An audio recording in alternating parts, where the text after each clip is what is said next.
Hey,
hey, I thought it was a little bit too comfortable in here.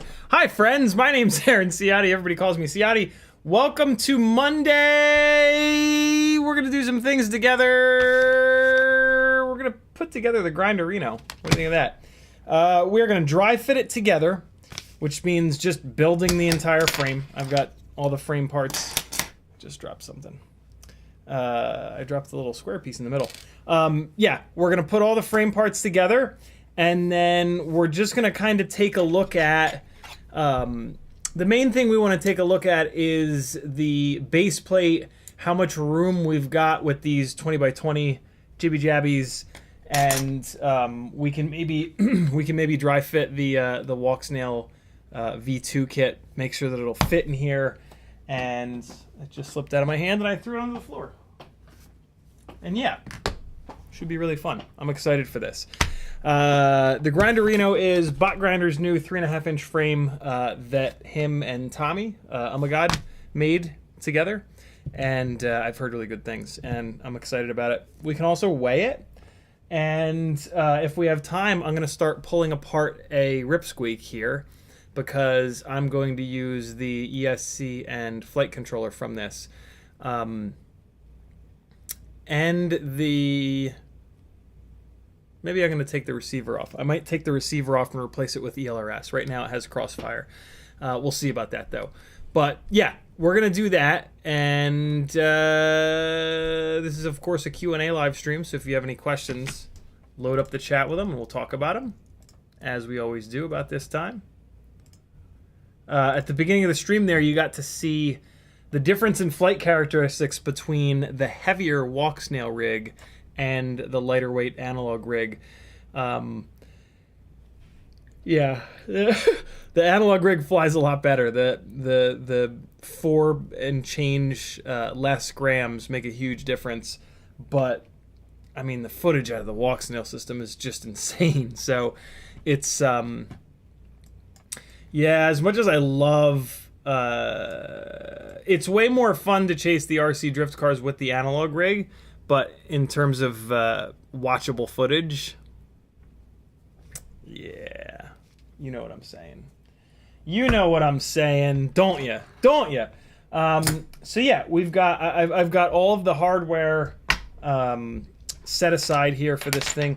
I wish it came with a 5th arm, although these arms might be so strong that they never ever break. So you might not need the 5th arm. So yeah, this is gonna be cool. I'm excited to see this. I'm sure that it's infinitely stiff. I'm still trying to figure out what the hell the deal is with these battery straps. I just don't understand. I just don't get it. I don't get how this battery strap is gonna strap. Has anybody figured this out? Has anybody figured this battery strap situation out? Maybe once I have it pieced together, it'll make more sense.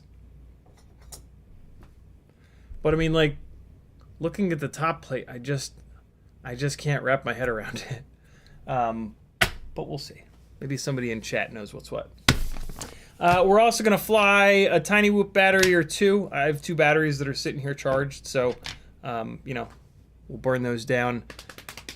And yeah, again, this is a Q&A live stream. Ask any questions that you've got. I am going to be putting the X-Nova 1804 3500s on this build, so we'll talk about that. We'll take a look at a couple of different race wires to see which ones are going to work the best on this rig. And yeah, we'll get that going. Tochi, this is now the 2nd time that you've done this. I'm going to put you on timeout, and if you do it again, you're going to get banned from the entire channel. So stop it.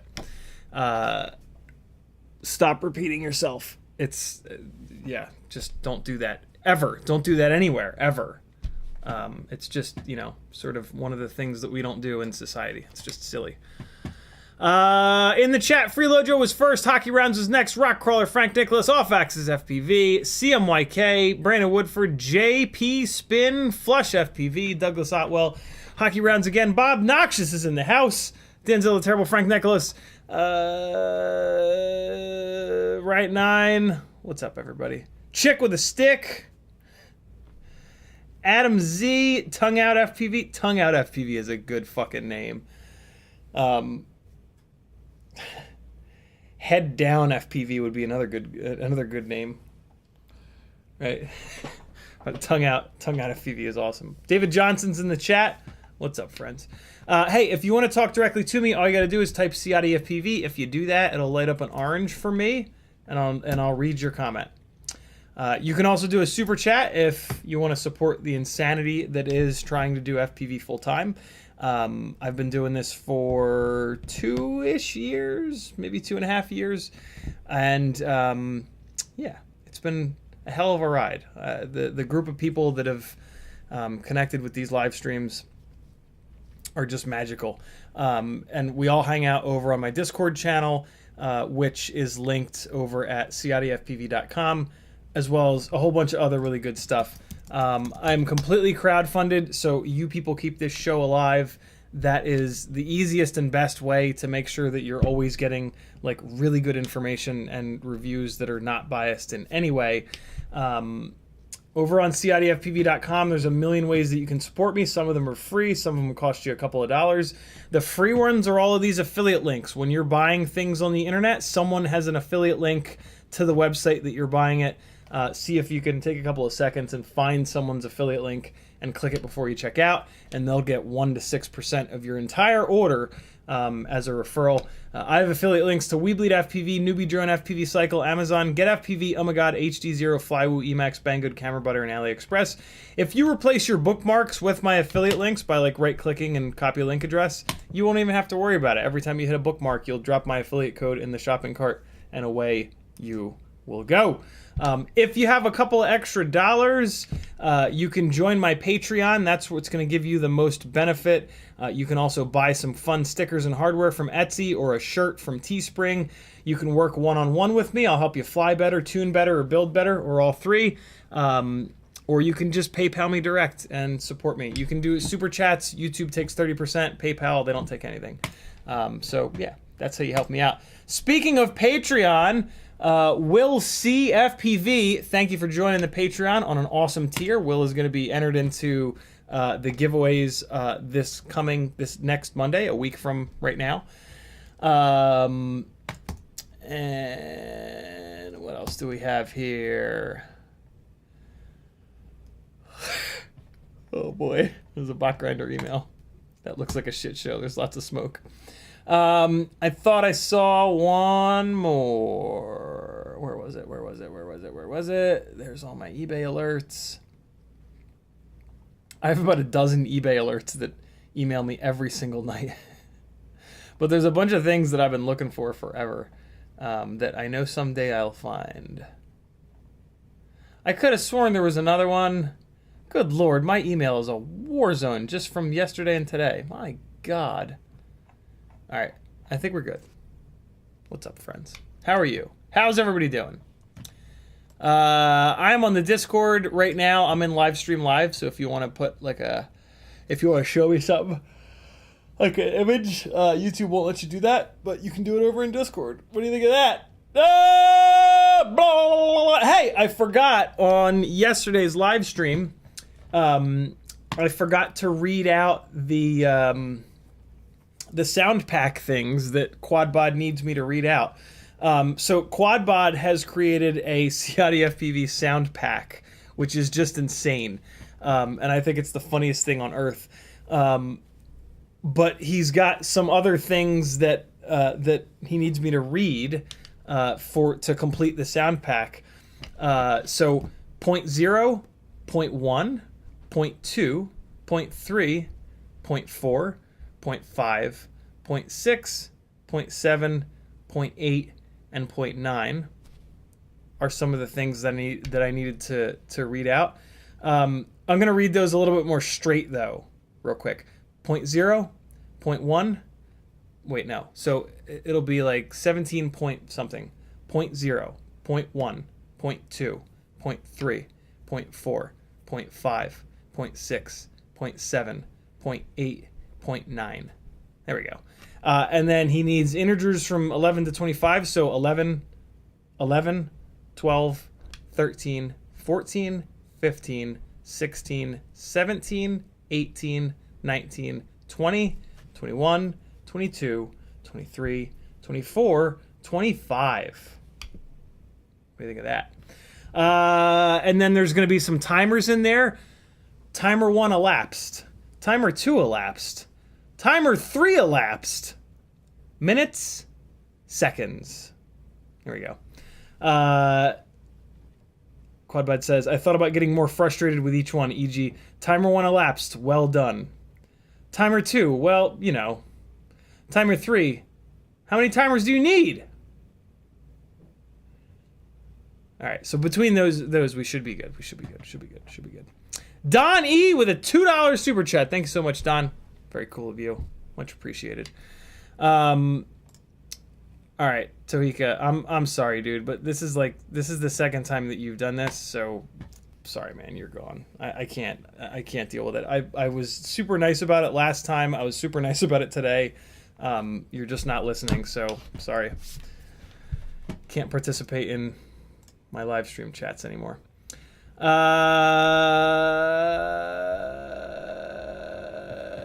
Study clips. Those are. All right, friend. All right, friends. Thanks for hanging. Thanks for hanging. Later. Thanks for hanging. Later. Wow, this flies like a bag of smashed assholes. I'm an FPV donkey. I'm going to beat you with all the things. I'm going to beat you with a hammer. I don't like that one. Let's not beat people. I'm going to beat you with a metal folding chair. That's the one. That's the one. Come on now. Come on now. Come on now. All right, there we go. Let me go. Oh, this is a good one. Battery's dead. This battery's dead. Cool. Whichever one Quadbod wants to use. All right. So I did a bunch of those. We'll do some more later, maybe. Yeah, hold on. Let me get through this whole second section. I just thought about using other words for units, minutes, seconds, volts, amps. I'm using jib jabs. Nice. Using jib jabs for volts, folks for volts, ants for amps. Oh, that's fun. Jib jabs, ants, folks, amps, volts, minutes, seconds. What could we use? What word could we use for Denzel the Terrible's had a stroke and he typed 4J-VM. Wait, no, maybe that's like his password. Let me not read it out loud. Not that it matters. It's in chat.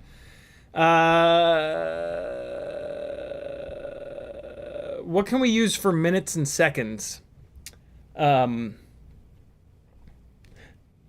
Short amounts of time. Slightly longer amounts of time. And then there's a whole bunch of... Until I gotta change his password now. There's a whole bunch of clips from the Amber and Bardwell packs, he says. Leave the originals in. Shit. We need that in there. We need shit. Shit. Denzel the Terrible says, when this baby hits 88 miles an hour, you're gonna see some serious shit. Alfaxa says, ask a kid, minutes were Flintstones and hours were rubble. Hockey Round says, M&M's, Skittles. There we go. All right, so there's a whole bunch.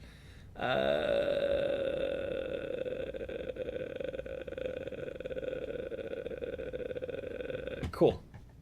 Knocked out a whole bunch of that. Look at us go. Let's fly a quick battery. Let's fly a quick TinyWhoop battery. We'll get all the things out of the way, and then we'll dive into the Grinderino. Welcome to Open. This is a rig with. This is one of the super lightweight rigs with very high KV 702s. Let's mix it up, man. We'll do a whole bunch of different things. What do you think about that? We'll do a whole bunch of different things today. Here we go. A little bit of whooping. A little bit of whooping. Dino FPV. That's a fun name. Here we go. Oh, God. I just flew right into it. It's like I did it on purpose. No, no, no, no! Get out of there! Get!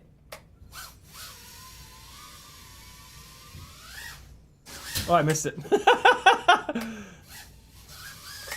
I hung on the throttle a little too long there.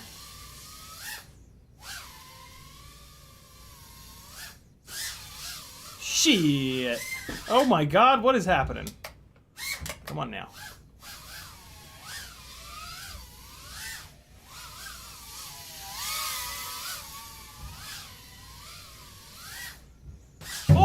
That would have been ridiculous. We playing drums, friends. We playing all the drums today. That's the biggest keyboard on earth. Oh, God.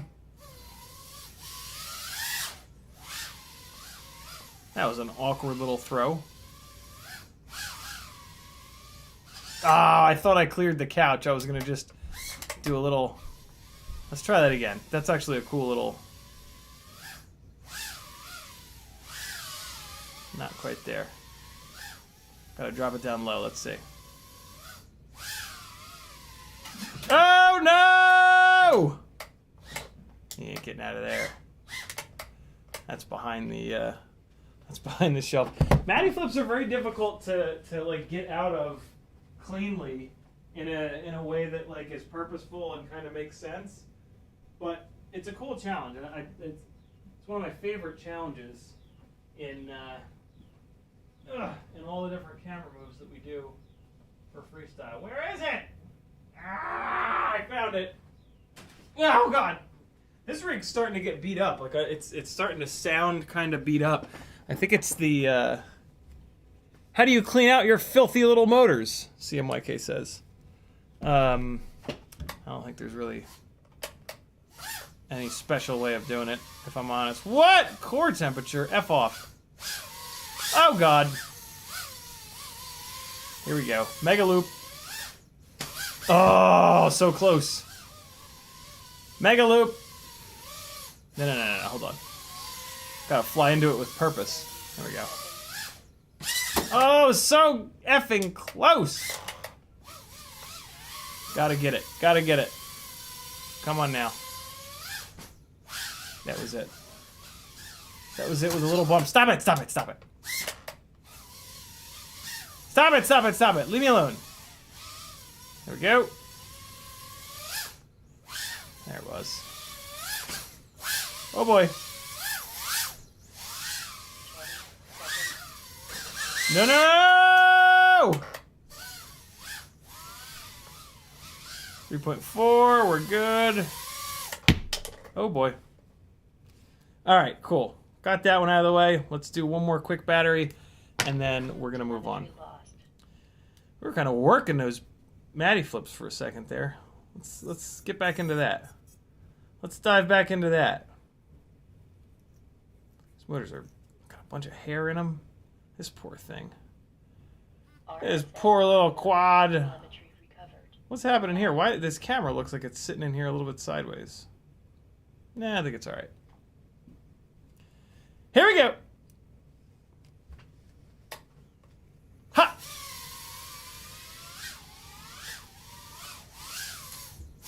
Oh boy. Oh my God. Okay. No, no.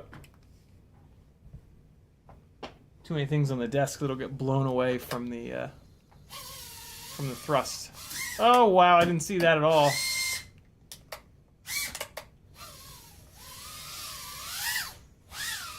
Oh man, I tried to like really lay that out and fly it around that, but stop it! Stop it! Stop that! Stop that! You stop that right now! 9, 8. Low battery. Oh my God, 7, I'm having a hard time. 6. This rig is beat. Why is it so beat? Why is it so beat up? Oh, that's why. I figured it out. Oh my God, why? What is happening? This is wild. 2, 1.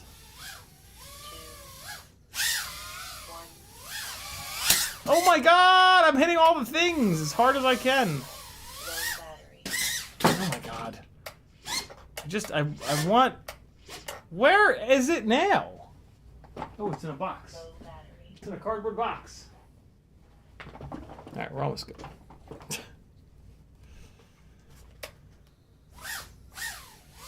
battery.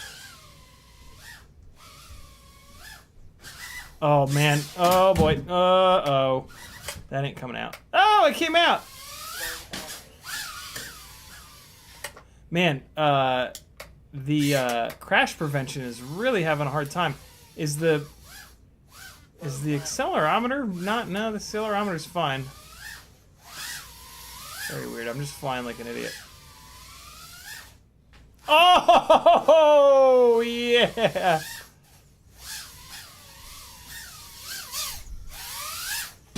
Oh, stop that.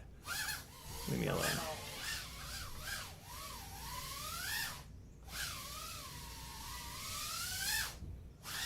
What? Low battery. Let's try to get through both.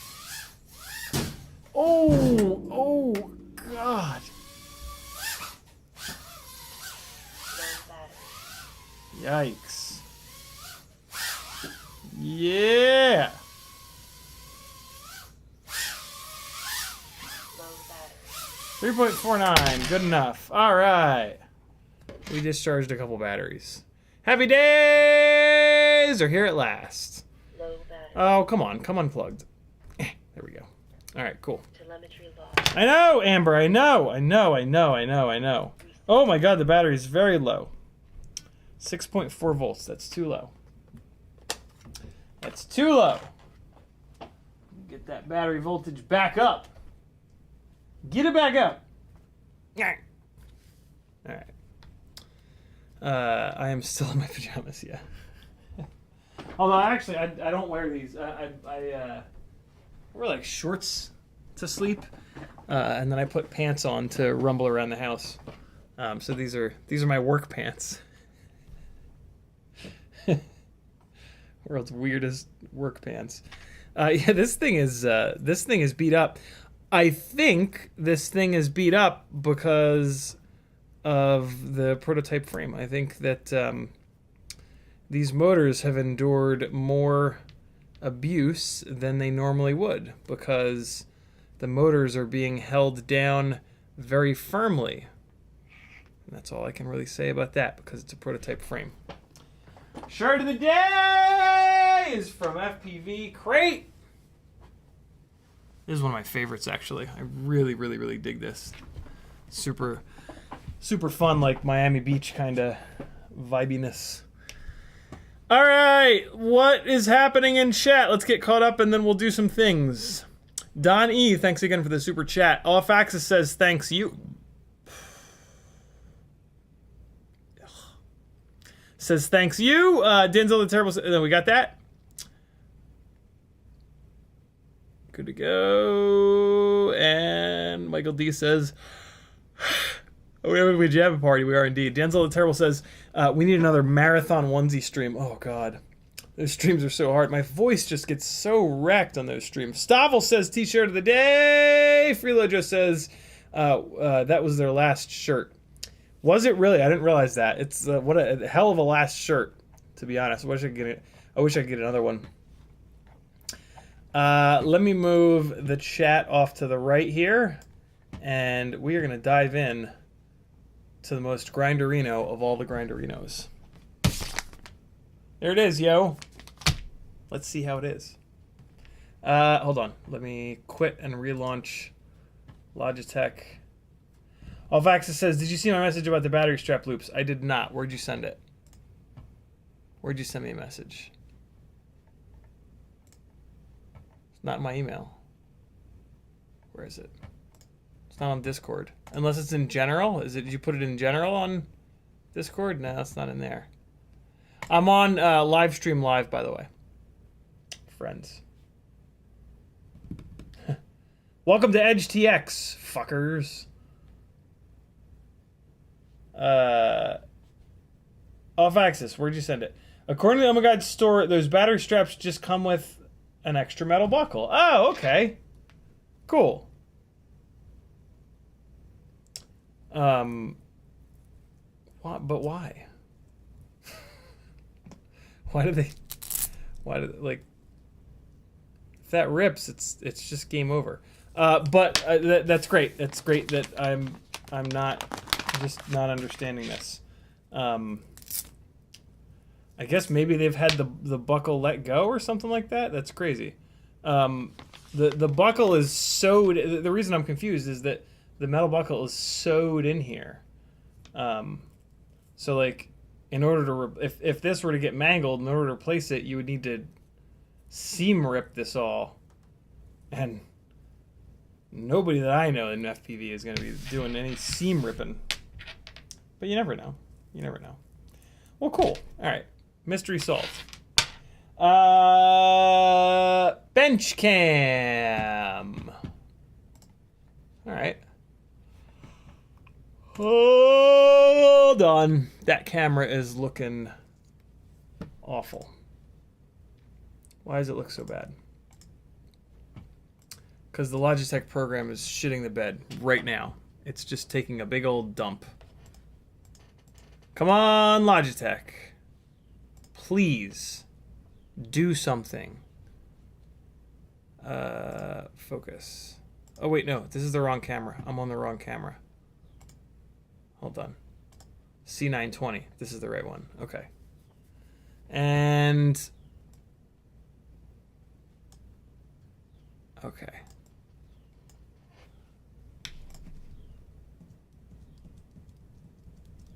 Yeah, there we go.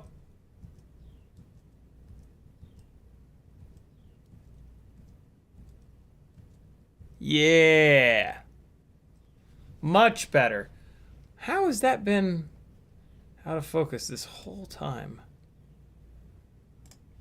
Absolutely ridiculous. All right, we're good now, though. We good. Okay, here we go. Ram Dango says work pajamas. Yeah, indeed.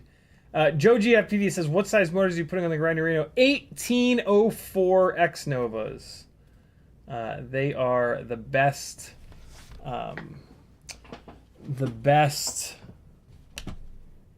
motors in the world. They kind of are. They really are the best micro motors that have ever been made.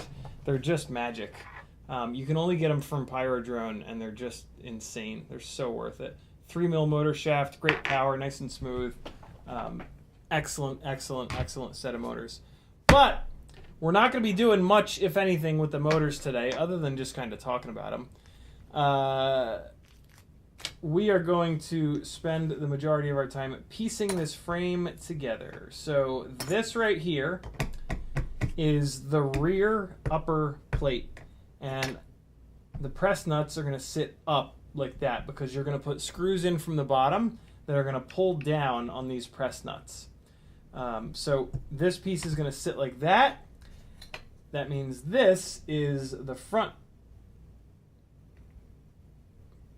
Yep, this is the front piece. So this is going to sit like that down below, and the arms are going to be in between. So it's basically going to build out like this, and then this little guy is in the middle here to lock everything together. So yeah, this, hold on, this actually goes like that, and then it goes in between them like that. And so yeah, there it is. That's how it pieces together. Cool. Front base plate here, arms, center key square piece, and then it's going to be upper rear piece like that. That is a split deck base plate designed frame, and then top plate's going to plop down on top like that. But let's dive into this first. So these arm screws, it's got to come all the way through the bottom, so it's got to go through, pull it apart like this. It's got to go through the thickness of this carbon, it's got to go through the thickness of the arms, and then it's got to go all the way up through these press nuts. So we're looking for screws that are like 2 millimeters plus 4 millimeters plus 2 millimeters. So 8 mil to just get through this stuff, but then probably 9 or 10 mil to have a little bit of extra engagement in the press nuts. Woo! Couldn't think of what they were called. So we've got a bunch of bags here. We've got some M2 screws. Those are going to be for mounting the stack. We've got some M3 screws that are approaching being long enough, but not quite long enough. We've got some more M2 screws. Not sure what they're going to be for. And now we've got some standoffs. We're going to need these. So let's just open these guys up here, and we'll get some standoff action going. So we've got 2 of these standoffs that look kind of short. So more than likely with it being a split, wow, these are beefy standoffs. Hold on. Are these beefier than, I think these are beefier than normal standoffs. Let me check. I'm like the king of standoffs up in here. So this is, oh yeah, they are significantly bigger than regular standoffs. I've seen these before. I don't remember where, but I have seen these before. Very cool. Very cool. I like that these are thicker standoffs. I think way back in the day, Kebab was shipping out the thicker standoffs. Interesting. Okay, cool. So put those aside. Those are going to be the rear standoffs. They're going to go through these two guys here, or maybe they're going to go through those two. Now we've got two packages of longer and the same length standoffs. So these are going to be the standoffs for the front of the frame. When you've got a split base plate frame, the rear standoffs are always going to be a little bit shorter. The front standoffs are always going to be a little bit longer because of the fact that the rear standoffs are boosted up on the higher rear base plate, and then the front standoffs mount down lower to the dropped down front nose plate. So, all right, we've got all of our standoffs, and they are beefy as all hell. You could replace these with regular standoffs. Oh, look, there's two beefy ones, and two. That's why they're in different packages. There's two beefies and two not beefies. I'll bet you that the camera loops are designed for one or the other. So let's see. Yep, the camera loops are not designed for the skinny ones. They're designed for the beefy bitches. That's pretty cool. I like that a lot, actually. So let's put these up here. That's smart. So there's two sets of standoffs up front. The beefy standoffs are going to go up front and take the most of the abuse. These slightly lighter standoffs are going to go back here and not take all that much abuse. So that's a cool little design decision that I have a funny feeling that Tommy made to save a little bit of weight. We got a whole bunch of short M3 screws. These are going to be for the top plate and some other and for the rear standoffs, for example. We'll hold on to those for a minute.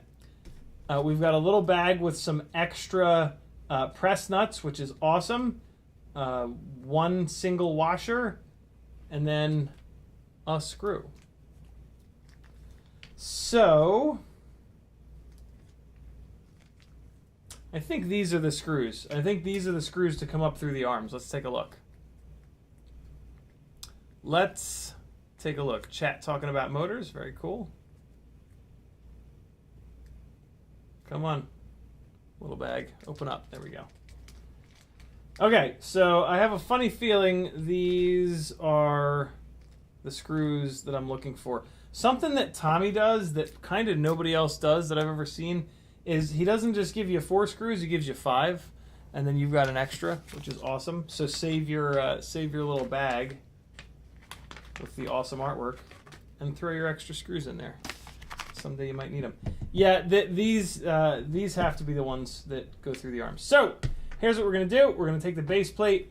Let's take a look and make sure that it's symmetrical, top and bottom. And it is indeed. We are going to feed these screws up through either side in the screw holes that line up with these press nuts here. So feed those guys through there. And all right, so what you can do then is just put this down on your desk and quickly flip it over, and now those screws are facing upwards. So now you can take your arms and slot those down. The arms are also the same top and bottom, which is great. And now you got to make sure you start lining the arms up properly. So just pay a little bit of attention here. And okay, we're good to go. Now, oh, okay. I see why he gives you. I see why there's an extra screw. It comes up through the middle. Sorry, I lied. Tommy did not give an extra screw. Okay, so now we've got this square centerpiece here that we've got to put into the center. And, you know, when they cut this carbon, they cut it with pretty fine tolerances. And that's a good thing. You want the carbon to fit together really tight and really nicely. And that's going to make getting this in here a little bit of a challenge. So let's actually try this. Let's take one of the arms off and see if that'll make it any easier for us here. this centerpiece just kind of locks everything together. So let's take 2 of the arms off. And then I can slide that centerpiece in here like this. And let me do this. Let me grab that extra screw, and I'm going to feed that screw up from the bottom to hold that centerpiece in. All right, got it. So let's take this, and then we're just going to poke that through like that, and then put it back down on the desk there. All right, cool. So now we've got the center square piece going down. There it is. All right, cool. Center square piece is now down. Let's see if we can get these other arms to play ball here. That one's starting to go. There we go. And then the last one. Perfect. All right, so there's our main arm and centerpiece structure. Now, the rear bottom plate is going to drop down like that, and those screws are going to feed up and through. So let's pick this up like this, and we will throw a driver on them. You don't want to tighten these up, you just want to get them spun in so that they don't fall out. And all right, so we've got 5 press nuts on the base plate. These screws are going to feed up into all 5 of those press nuts. I'll show you in 1 second what I mean. Although you probably already know. All right, cool. So none of these are tight, but we can see that all these screws are starting to catch on the threads of these 5 press nuts here. Cool. So now we're going to crank them down. I'm going to do the center one first. I don't know why. It just seems like a good idea. And what's nice is when you really I like to drive these in pretty hard the first shot, because it's going to set the press nuts. It's going to pull the press nut into the carbon and really just make it so that the press nut hopefully doesn't fall out. I like when the press nuts drive into the carbon and just will kind of stay there when you take the rig apart. I don't like when they fall out. There was just a huge snap of the carbon seating. That's okay. All right, same deal here. We're going to crank these arm screws down to really catch on these press nuts and pull them into the carbon to just bury them forever, basically. That's what we're doing right now. This one, there we go. Nice and strong.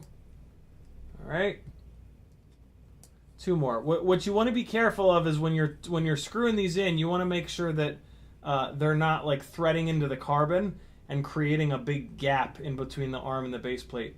The arm and the base plates, the gap between the arms and the base plate should stay the same. You don't want to see it ballooning up. If you do, just back it out and try again. You'll be okay.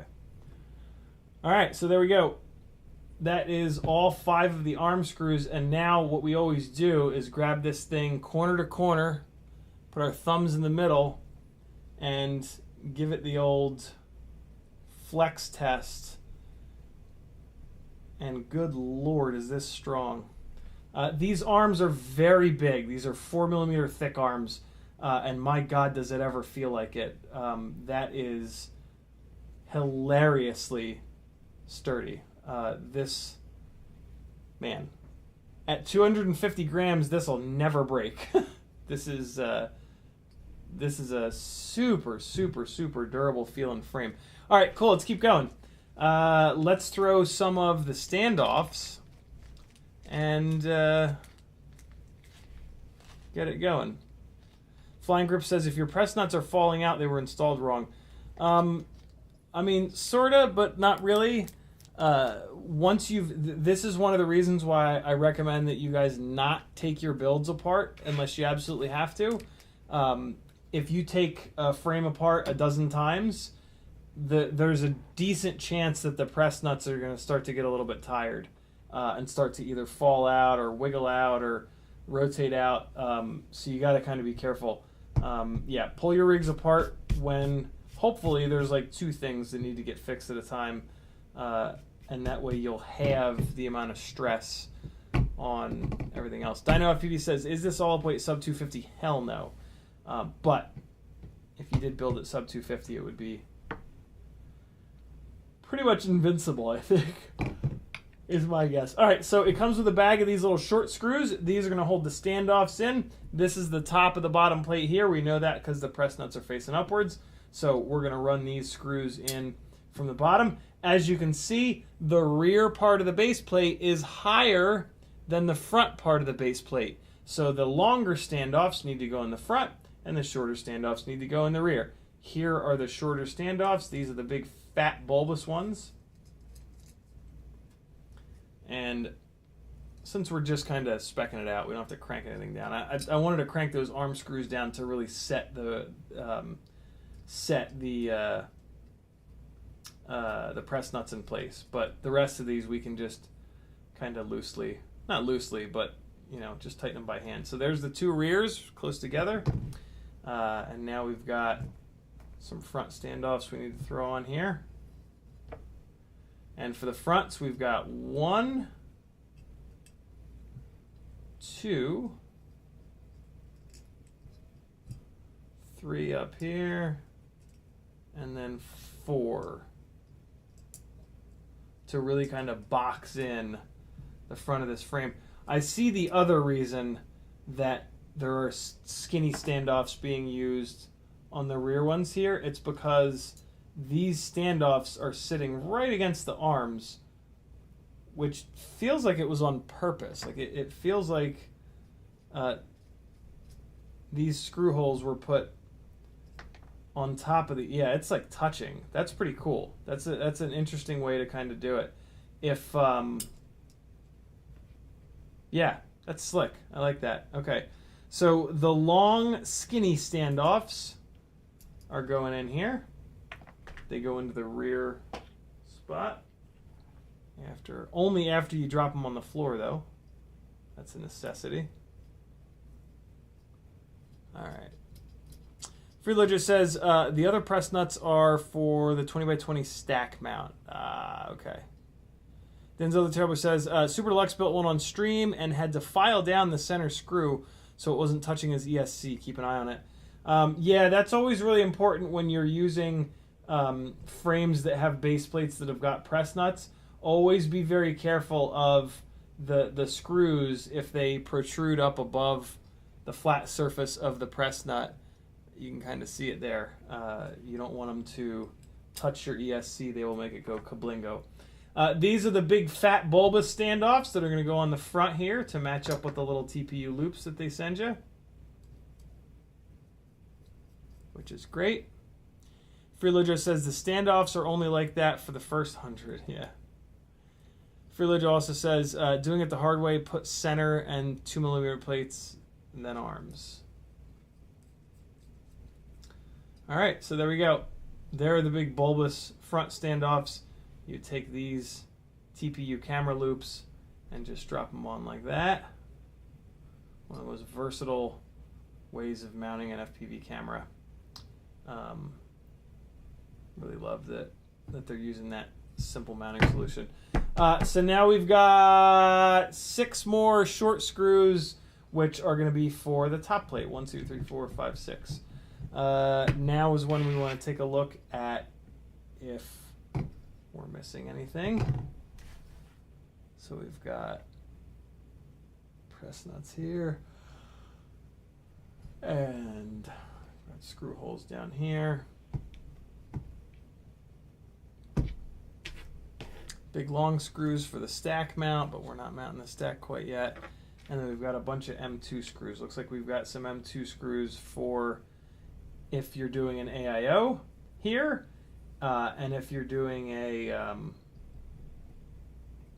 looks like that might be for an AIO in the back as well. Hold on. This Walksnail VTX is 25x25. Let's see if it lines up. I bet you it does. Sure does. Yeah, so the back is set up with M2 for 25x25. and the front is excuse me. The front, I'm sorry, the inside is M3 20 by 20. And then the front is M2 AIO. Got all that?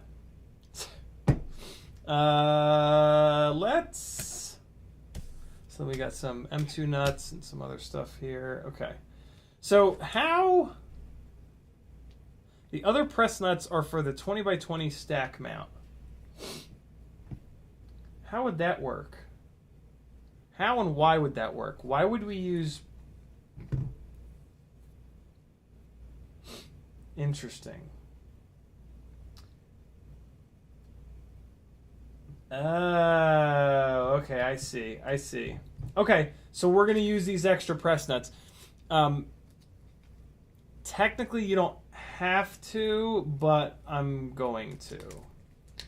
Technically, you could just... So, all right. They give you a set of long M3 screws, and these are for your stack mount. These are for if you decide to do a 20 by 20 stack mount. And they are going to go up through these holes in the base plate, which are isolated from the arms. So we've got a regular sized M3 hole in the bottom here, which these are going to fit really nice into. But then we've got oversized M3 holes up on top. See how that wiggles? And that's because the top here, we're going to put a press nut in. And the reason why Tommy didn't just put these in from the factory is if you're going to do a AIO mount here in the center, you don't need those. And it's just going to be extra weight for no real reason. But we are absolutely going to do a 20 by 20 stack in this because 20 by 20 stacks fly good and AIOs are the work of Satan. We've got a single screw. Not really sure what that's for. Although I bet you it's for the center. I'll bet you this single screw and this little washer here are for the center. Watch this. Watch this. So the center screw is the one that's sticking up a little bit high and potentially hitting on your ESC. These outer screws are peaking up too high, but they're out of the way of your 20 by 20 stack. So check this out. Oh my God, did send an extra screw. I was right. Bot Grinder's in the house with a $10 super chat. Thank you, brother. He says, I hope you love it. I already do love it. Oh, the single screw is for the press nut insulation. Yo, great idea. Great idea. Although, hold on. Let me take a quick look. Yeah, okay, it's shorter. Okay, man, that is a great idea. That's something that I've been doing forever that I didn't know anybody else thought of. Okay, so let's crank this center one back down. All right, so here's how. I got to pull this apart to do it. So if possible, where is it? Is this long enough? I don't think it's long enough to go through there. Ooh, it is. It's just, well, I think it's just barely long enough. Okay, so in this little bag here, you've got 4 press nuts, a washer, and a socket-headed screw.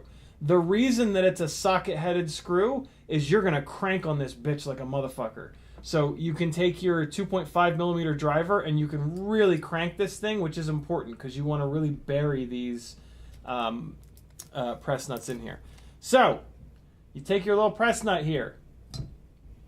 You put it up on top of these big ass holes for the 20 by 20. If you're using a 20 by 20 stack. If you're not going to use a 20 by 20 stack, you don't have to install these. You probably should, but you don't have to. Now you take your screw here, you run it up through the bottom, and it's going to just barely catch on the threads of the press nut, or not. Shit. It's a little bit too short. If I can just push the press nut in a little bit, it'll catch it, but they're hard to push in. I should have done this with it all taken apart. If I just had this top base plate, I could just run this guy through and all be right with the world. in my current case, what I'm going to do is I'm just going to grab a slightly longer screw than this to pull these press nuts down a little bit. Well, to not pull them down a little bit, to like take care of them basically. So this is an M3x9 screw. This is probably about the perfect length. It is indeed. I wonder what these. Hold on. So let me see something here. Let me take out this center screw. I'm curious as to how long these screws are that are included. All right, let's take a look. See. So this is M3x9. T-Motor sends these out with their F40 Pro 4 motors. Okay, so this is by 10. Yeah, so included are M3x10s. I mean, let's see what an M3x9 does in this hole here. It might be absolutely perfect and not show any extra thread up on top, or it could be a little bit too short. But let's see. Yeah, it's a little bit too short. Let me show you.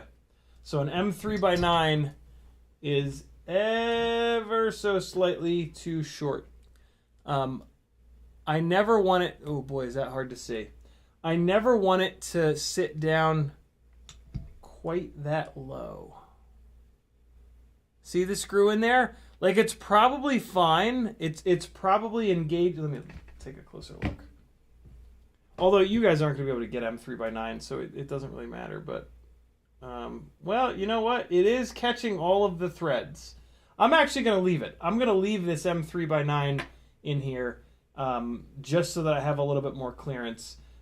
If you've ever bought a T-Motor F40 Pro 4 or an F60, you probably have some of these M3x9 screws floating around. It seems to be the absolute perfect length for this middle, so I'm going to use it there. But for right now, I'm going to use it to pull these press nuts down. And so to do that, you just get the press nut started here, and then put the M3x9 socket down there. And then just as you crank this in, it's going to pull the press nut down, and it's going to drive the little fins on the press nut into the carbon. And that is what keeps the press nuts from backing out. And you do want to give it a little crankerino to really pull these guys down. If you pull them down nice and flat, they'll be very strong for you, and you won't have to worry about them popping out unless you take the frame apart a whole bunch of times. So yeah, that works really well. So we'll just rinse and repeat. Metal Nerdskin with a $5 super chat. Thank you, homie. He says, greetings from somewhere in the air over Northern California. LOL, Grinderino is amazing. It is indeed. Ramdongo says, would it be possible to use an 03 or 04 DJI thing without any other DJI stuff and use analog to see where you're going? Probably. The only thing you'd have to figure out is how do you start the DJI 03 system recording. Because usually it looks for an MSP signal for arming before it starts recording. And yeah, well, I guess you could still... Yeah, you could still just hook it up. You could still hook it up to the flight controller if you had an extra UART. So yeah, you'd probably be all right. All right, number 3, pulling this guy down. All right. Whoops. Did I pull that a little too hard? Got a little cracking sound. It might be. So there's this little washer that I should have been using by now, but I was being kind of lazy. Let's use this washer. Let's start using this washer. It's just going to spread the contact patch out a little bit on the carbon to make sure that you don't drive through the carbon. The only problem is when I'm using this washer, I'm not getting like full engagement, and I'm worried about stripping out the press nut. So the easy solution here is going to be I'm going to put this M3x9 back in the center here, just so that I don't have to deal with any weirdness in terms of the ESC hitting the screw, peeking up above the top of the glip glop here. I'm gonna get an M3x10 socket-headed screw. So with this M3x10, now I can put the washer on, and now I can really crank this last one down. And so if you jump the gun like me and piece this thing together before you put these extra 20x20 press nuts in, find yourself an M3x10 socket-headed screw, use the included washer, and you can pull the press nuts down good and hard. And they will live in that carbon fiber forever. And that's all there is to it, my friends. So now, this is just extra. You can hold on to this washer and this guy. Throw them back in the bag and put them in the little case. Now what you can do is run those really long, these really long screws up through the bottom to give yourself an idea of how much build height you've got to work with here. So this is pretty cool. I kind of like the idea of these press nuts being here. Because now what you can do, I'm kind of 50-50 on this. Sometimes I like for the stack screws to be able to spin freely, but in this case, the stack screws are being used to some extent to pull this plate down for a little bit more friction against the arms. And yeah, that's going to make this thing even more solid, which is crazy because it's already hysterically solid. Let me throw all 4 of these in. What the hell? Nope. Let's just do 2. Let's just do the diagonals. I'm trying to... Maggie and I are going to try to teach our 12-year-old Azalea to ride a bike in the front yard tonight after the stream. She never learned to ride a bike. And Maggie is like, I will not let her go through life not knowing how to ride a bike. That's insane. So we're waiting until it's dark so that nobody sees her because she's terrified of people seeing her and making fun of her. And yeah, we're going to let her fall off a bike and get hurt. Denzel the Turbo says, why would you want your stack screws to spin freely? Not spin freely forever, but it makes working on the stack a little bit easier if you've got like a little spacer, like a little 2mm spacer underneath that you can grab with a pair of needle nose pliers and just crack the stack screws to let them spin. It's just one of those things. It's not a big deal, but it does make working on the quad a little bit easier sometimes. But this is a really interesting setup here, having this extra set of press nuts here, and then the stack mounting screws are going to do a little bit extra to pull the base plates together and sandwich the arm. So yeah, this will be like 0.1% harder to work on because these are threaded, but it's going to be all right. It's going to be all right, I promise. So now I do have an extra one of these screws, so I will throw that in the bag. And all right, so let's throw the top plate on. Let's just see it all put together first. There's really no reason to throw the top plate on at this point other than like I want to see what it looks like, and that's okay. You do you. Ah shit, that's the wrong camera. Sorry, friends. All right, and those are the 2 rears, and now we've got the 4 fronts. Come on now. Okay, there's 1. Here comes 2. 3 and 4. Putting the top plate on is also going to make the frame even stiffer. So a lot of times I'll do this just so that I can do the old bending test and get a really good feel for how strong this thing is. What we're doing by putting the top plate on here is like putting the top on a shoebox. Next time you got a shoebox in your hands, take the top off and try to twist that shoebox. It'll twist up super easily like a pretzel. You put the top on, you box it in, and it will no longer twist like that. It'll become a lot stronger. And that same thing happens when we put this top plate on. It boxes in the base plate and makes it a lot stronger.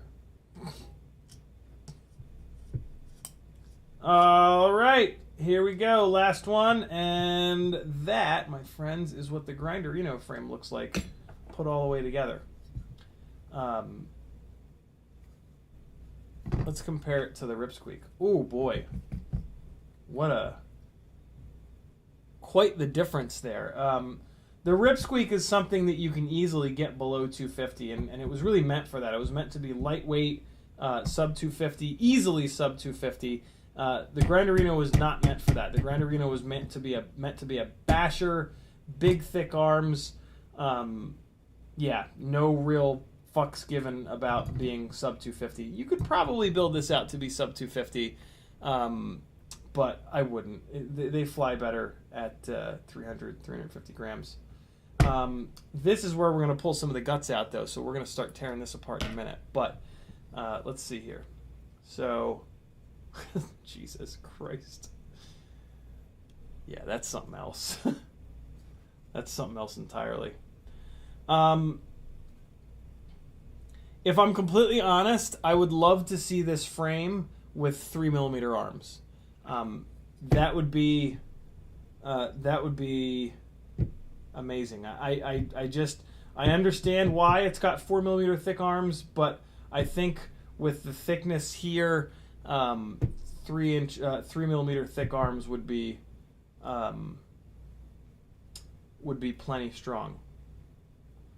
And okay, I see that that M2 heart. Yeah, okay. So that oh, this is smart. Let me talk to you guys about intelligent frame design. You've got sorry. You've got M2 screw holes here for the AIO mounting. There's the front one, there's the side, there's the back right there, and there's the other side. 1, 2, 3, 4. Those are for mounting an AIO, 25.5 by 25.5 AIO. Well, the side ones you have access to, right? You have access to below it, so you can feed the screw up, no problem. This one here, the rear, is that rear? Yeah, the rear one, you're good to go. You feed the screw right up there. The front one, though, it would have been obstructed if this nice little keyhole hadn't been put in here. That, my friends, right there is intelligent frame design. This is something that you'll see a Chinese company forget, and they'll cover this hole. And it's still doable, but it's so much more of a nightmare to get at that bottom screw hole for the front 25 by 25. This is what intelligent frame design looks like, my friends. Danzel the Terrible with a 10 Canadian Californian dollars super chat. He says, do me a solid and give Bob Noxious a 5-minute timeout. I owe him one. I refuse. I will not. I will not time him out. Although Bob Noxious says please do. So we will even the score, apparently. And we will put Bob Noxious in timeout. The reason I don't like to put people in timeout for fun is that it deletes all their messages. So all of Bob Noxious' messages have now been deleted. But hey, man, he asked for it. And now maybe next time he won't ask for it, because he'll be like, nah, last time all my shit got deleted, yo. Thank you, Danzilla, for the super chat.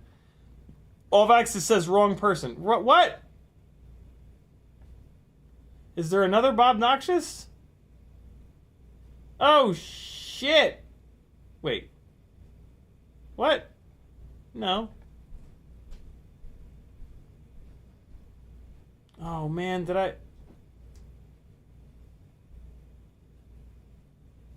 Who did I time out?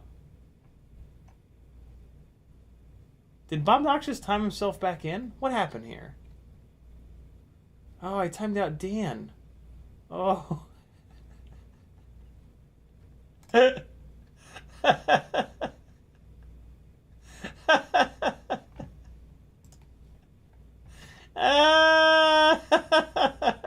jackass. I'm the worst. I timed out Dan. Oh, shit.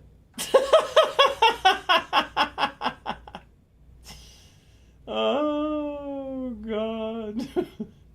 Oops.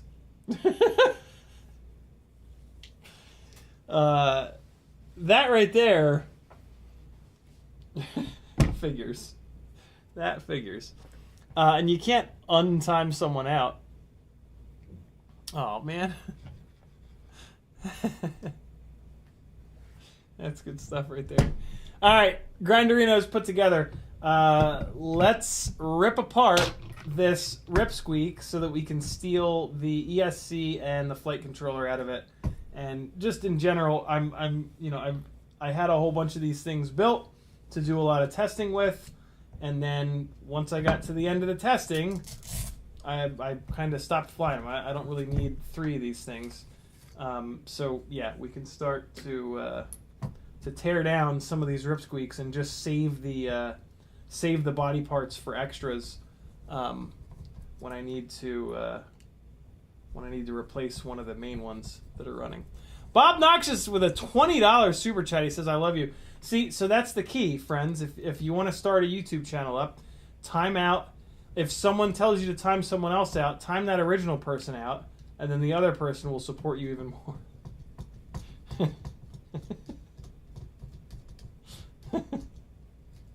Amazing. Absolutely incredible. So these are, I'm also freeing up some titanium M3 hardware, which is pretty cool.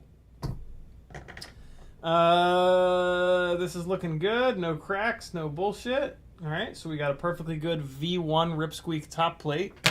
That's pretty amazing. All right, throw that over there.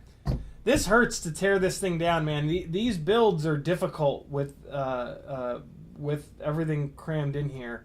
But yeah, there's just no reason to have this many of these put together.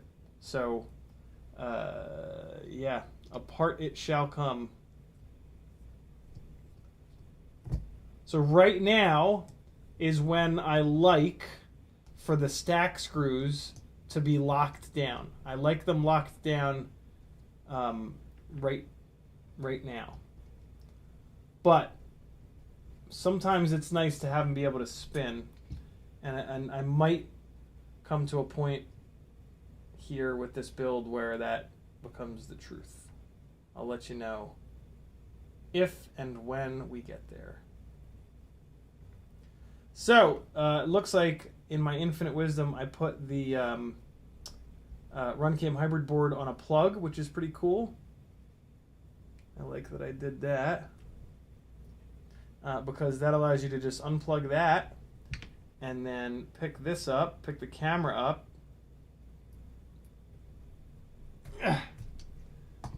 And now we can just pull the whole RunCam hybrid setup right on out of here. Look at that. Isn't that nice? Camera with the plug. All ready. CMYK says, where's your oh my god frame? It's right here. It's right here. Oh, like a CiottiFPV oh my god frame? Yeah, maybe. Now that the Grinderino is out and stuff, Tommy probably has some time. Maybe yeah, that would be cool. Bot's got a much bigger audience than I do. So yeah, it makes a lot more sense for Tommy to work on a frame with him.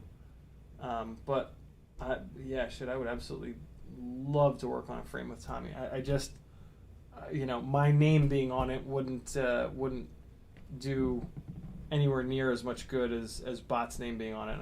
And the worry would be that it wouldn't sell. When you make a frame and then you have it produced, you gotta have to get the price down. You gotta have a lot of them made. So yeah. Okay.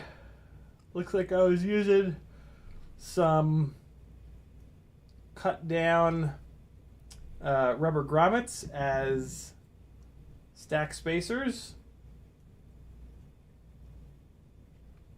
That's pretty cool.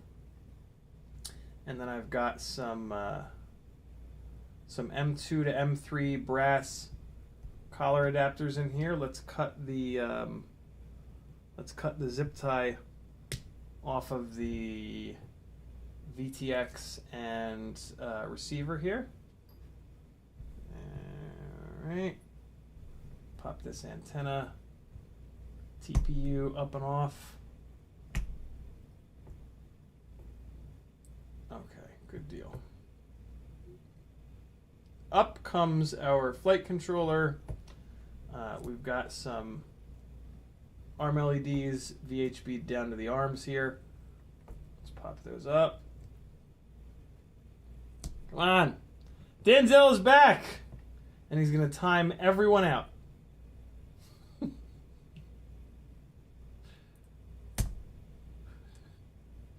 Should I time Denzel out again? I wouldn't dare. That would just be mean. That wouldn't even be funny anymore. That would just be a dick move. All right, so let's unplug the flight controller from the ESC here. And then we can kind of rotate the flight controller back a little bit. And we can, I think we can actually pull this off now. Yeah, we can. We could technically pull this apart now, but we'll wait another second, and we can get the ESC out of here first. So we've got some M2 to M3 adapters here. Let's spin those up and out. Okay.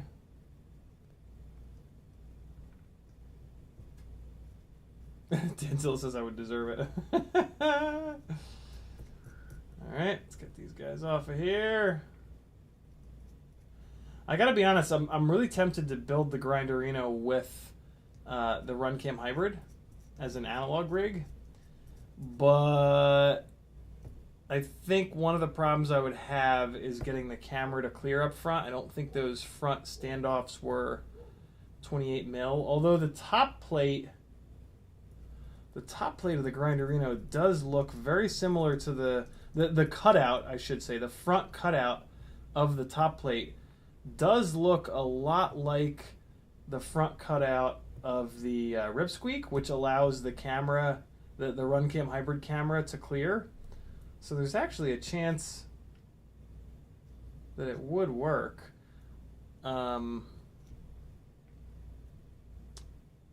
Problem I would run into... No, that would be okay. Well, shit, hold on. Let me see something here. Let me just take a quick look at something here. Let's see how... Oh my god, it will fit. Well, shit, maybe I won't build this with Walksnail. Maybe I'll build this with the RunCam hybrid. It'll just barely fit. Ooh. Ooh. I mean, this rig is already wired up for it, so I kind of may as well do it, and then swap it over. Although, is this cable going to be long enough? It sure is. Oh my god. It's like the perfect length. I'm going to build an analog. I'm going to build the world's first analog Grinderino. The world's first and only analog Grinderino. Maybe I can get it down below 2... No, I won't be able to. Yeah. I mean, this is all set up for it, so screw it. Let's do it. Let's build an analog. Ooh. Well... Shit. The screws to mount the stack with on this frame are M3. But this ESC in here is M2. Shit sticks.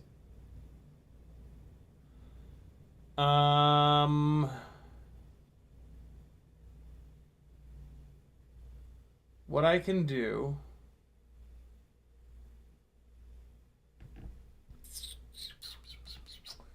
I know how I'm going to get around this. Let me just continue to tear this thing down, because it just needs to get torn down. Needs to come out of this frame. I'm thinking.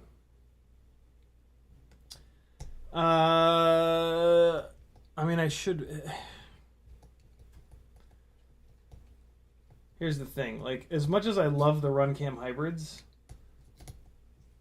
realistically, the video that comes out of them is drilling, just drill the ESC. Been there, ruined ESCs doing that. Yeah, don't drill out your ESCs, friends. It's a really easy way to destroy them. Sometimes you can get away with it, but there's really no telling.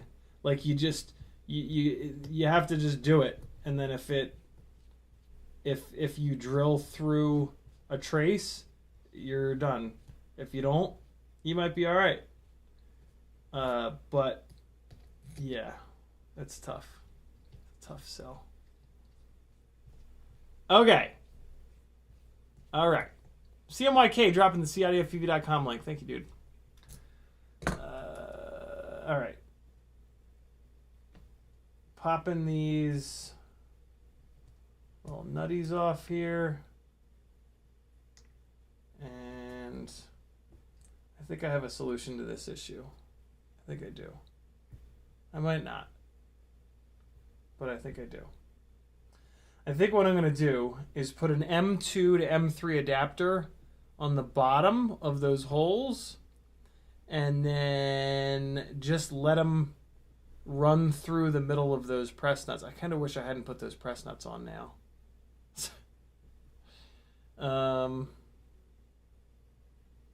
Yeah, we're going to mess around with this. Might as well change the name of the stream to Converting the Grinderino's Stack Mount from M3 to M2. How to. It's gonna the way that I'm gonna do it. It's gonna require some hardware that you might not have, which is kind of annoying. Like I hate that. I hate when I'm like, hey, look, I'm gonna fix this problem by doing this with a piece of hardware that I got 4.5 years ago with some weirdo quad or frame or motor or whatever. But yeah, life's imperfect. So here's the ESC. Let's get this up and out of here. And yeah, as you can see, this ESC is... It's funny. They've got white silk screening to designate like the size of M3 holes, but then they only drilled at M2. And this is a... Wait a second. What ESC is this? This is a... Well, I have no idea.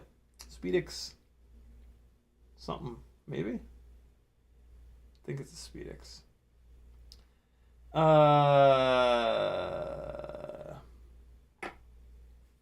All right, so let's get the rest of this torn down. Let's get this hardware out of here. Morton Upshot says, I think a CiottiFPV frame would be a 7-inch toothpick with 4-inch props, a gangly looking build. Yeah. Could be. It could be. It could be. Oh boy, this titanium screw just stripped. Oh, got it. Just barely got it. And now I should throw it away, but I'm not gonna. Because I'm not a smart person. I don't do the things that you're supposed to do. I do the other things that it makes no sense to do. Socket head in the middle here. And I think there's going to be goo all over these arms. There sure is. Okay, so Officer Rabbit and I are going to sit here while you eat the whole bag. Please no. Please yes. All right, so let's wipe off some of this goop. This is it's goop. It's just goop. That's what it is. It's goop. It is vibration absorbing gel that Bob Rugi sells, or you can get it off of Amazon if you want. But get the stuff that Rugi sells. And it's super sticky, but it wipes off just fine. So, you know, that's what she said. If you're gonna put your frame away, it's worth it to wipe this garbage off of here, because otherwise it's gonna get all over the inside of whatever bag you put it in, and it's just gonna suck. All right, we've degoopified 2 of these arms. Now I gotta degoopify this little sandwich plate here. Oh my god, it's all over that screw. Jesus. Alright, so I'm just wiping these down off screen with a black microfiber.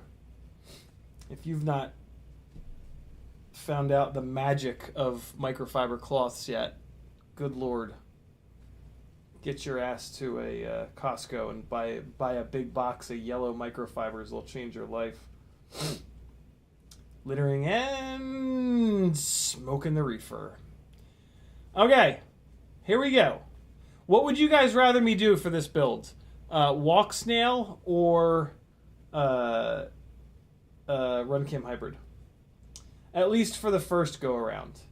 Type either Walksnail or Analog. What would you guys rather see?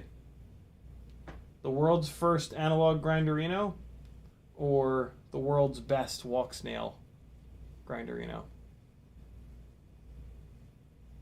Let's see.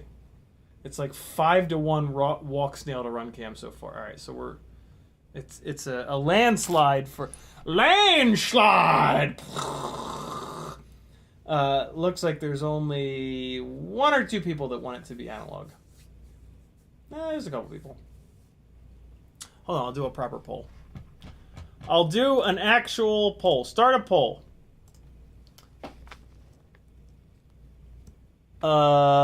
Video system. Video system? Walksnail. Analog. Ask your community. There you guys go. You've got... Check out my poll. Oh, I'm doing some engineering, RT. Don't you worry. This screw is soaked in goop, so I'm going to clean it a little bit. Wow, Analog is doing really well in the poll. It's at 57%. Holy shit! When you guys were just typing it, it was a runaway for Walksnail. Analog is up to 60%. What the hell? Now we're talking, yo. This is why I keep you guys around, yo. Down to 53%, though. 55. Steady. Steadily making a little comeback. This screw, I'm going to keep with the frame. Because it's the perfect length, and I have lots of screws. Analog is up to 58%. I think this build's going to be analog, at least for the first little bit here. It can be analog. Wait till you see what I'm going to do to potentially get this thing to work with M2 standoffs. Wait till you see it. Denzel the Trouble says, have we done away with damping grease on new builds? I have a tube. I always use it, wasting my time. No, it still works. I mean, its mechanical properties are sound. And so I know a lot of people stopped using it because it's messy. But if you want slightly better performance, definitely use it. Yeah, it's good stuff. Oh boy, this standoff is a little bit whooped. Just a little bit. All right. Here we go. Yeah, I mean the black box logs don't lie, and before and after black box logs with the damping grease show a slight improvement.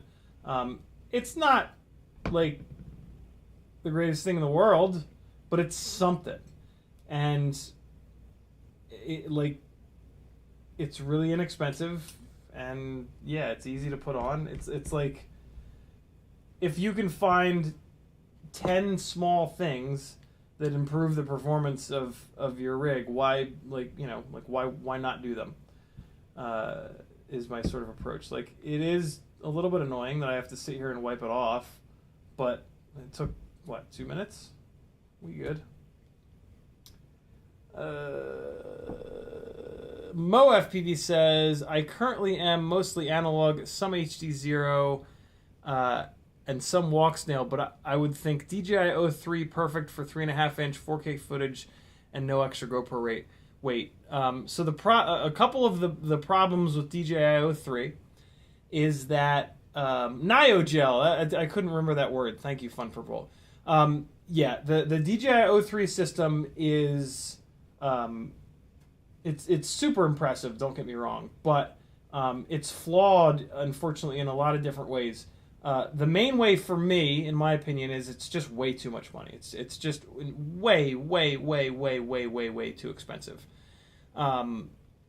The other big issue with it is that, much like with all split cam systems, there's a tremendous sacrifice that you experience either on the FPV side or on the HD side, or on both. The split systems that we've gotten from like RunCam and Cadix up to this point, they've made sacrifices on both sides.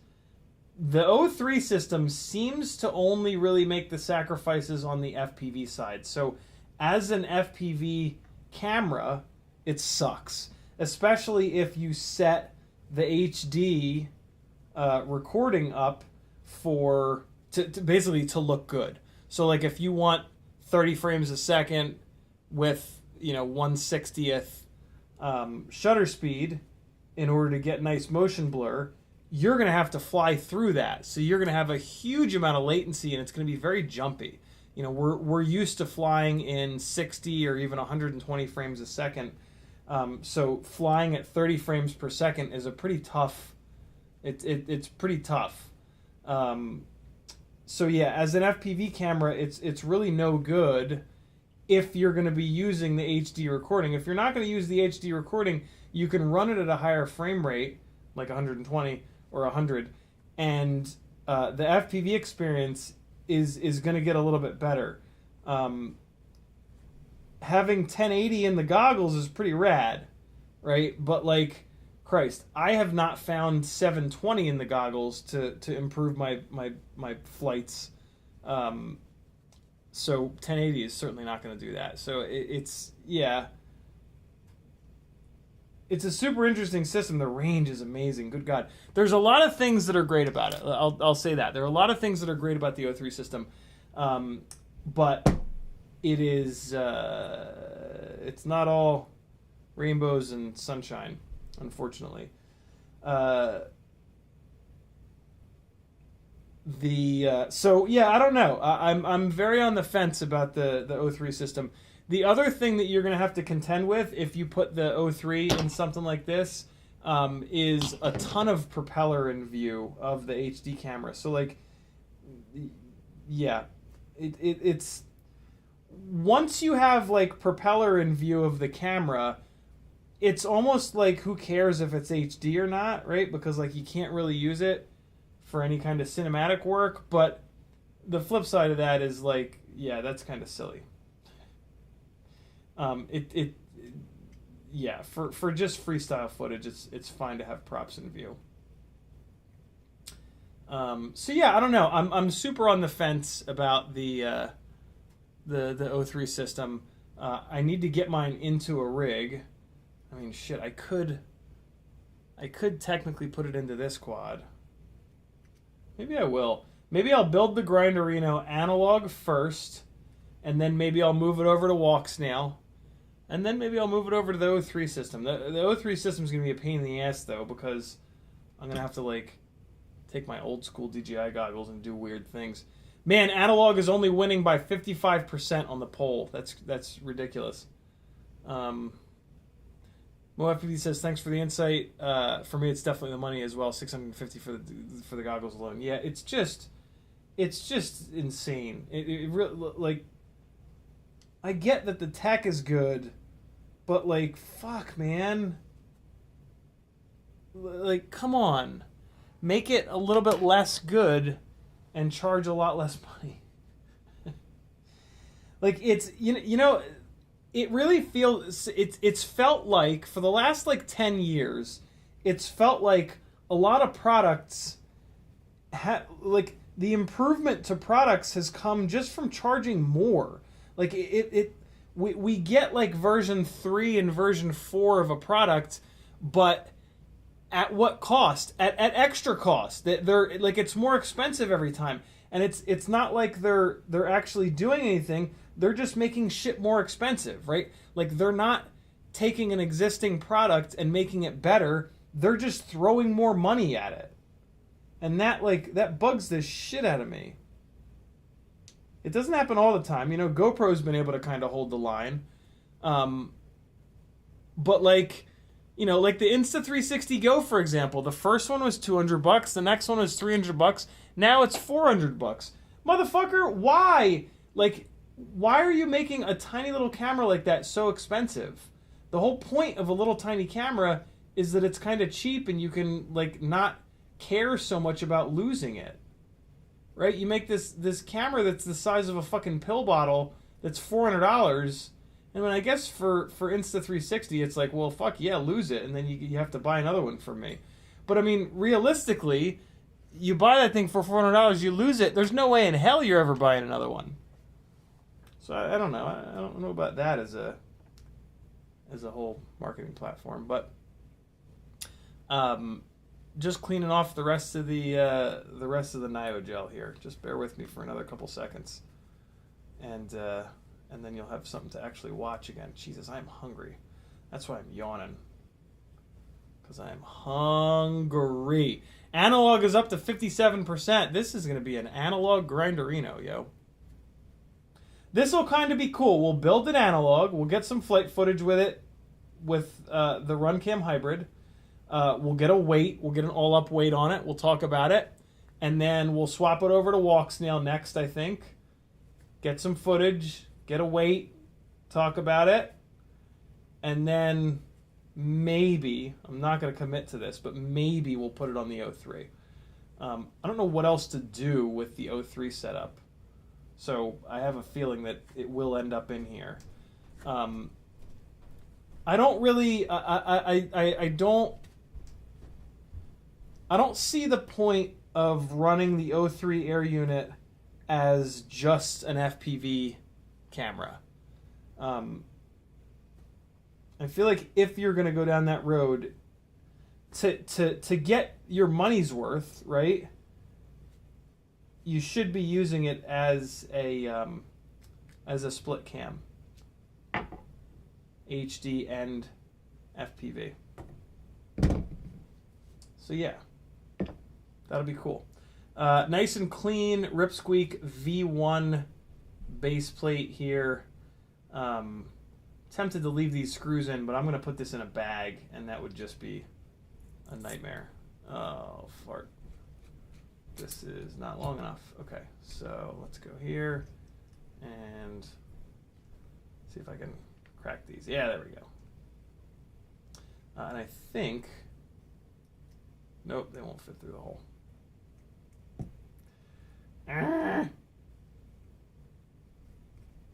MoFPV says... no, we got that. Analog's still hanging in there at 55%. I think I've already decided. Denzel the Terrible, I think, is dead on the money. He says the tech evolution cycle can't keep up with the product release cycle demanded by shareholders in their greedy pockets. Yeah, I agree 100%. That is absolutely what I think the situation is. But it's like, Jesus, man, when is it gonna end? You know, like how expensive is the next system gonna be, right? Like, god damn. I guess we should like commend GoPro for continuing to put heroes out that are the same amount of money. Wow, what the fuck happened here? Why is this so bent? Look at this screw wobbling. What the hell? It's a stack screw, for Christ's sakes. How could it be... How could it have taken so much of a hit to get that bent? What the hell is happening here? Jesus. That's serious, yo.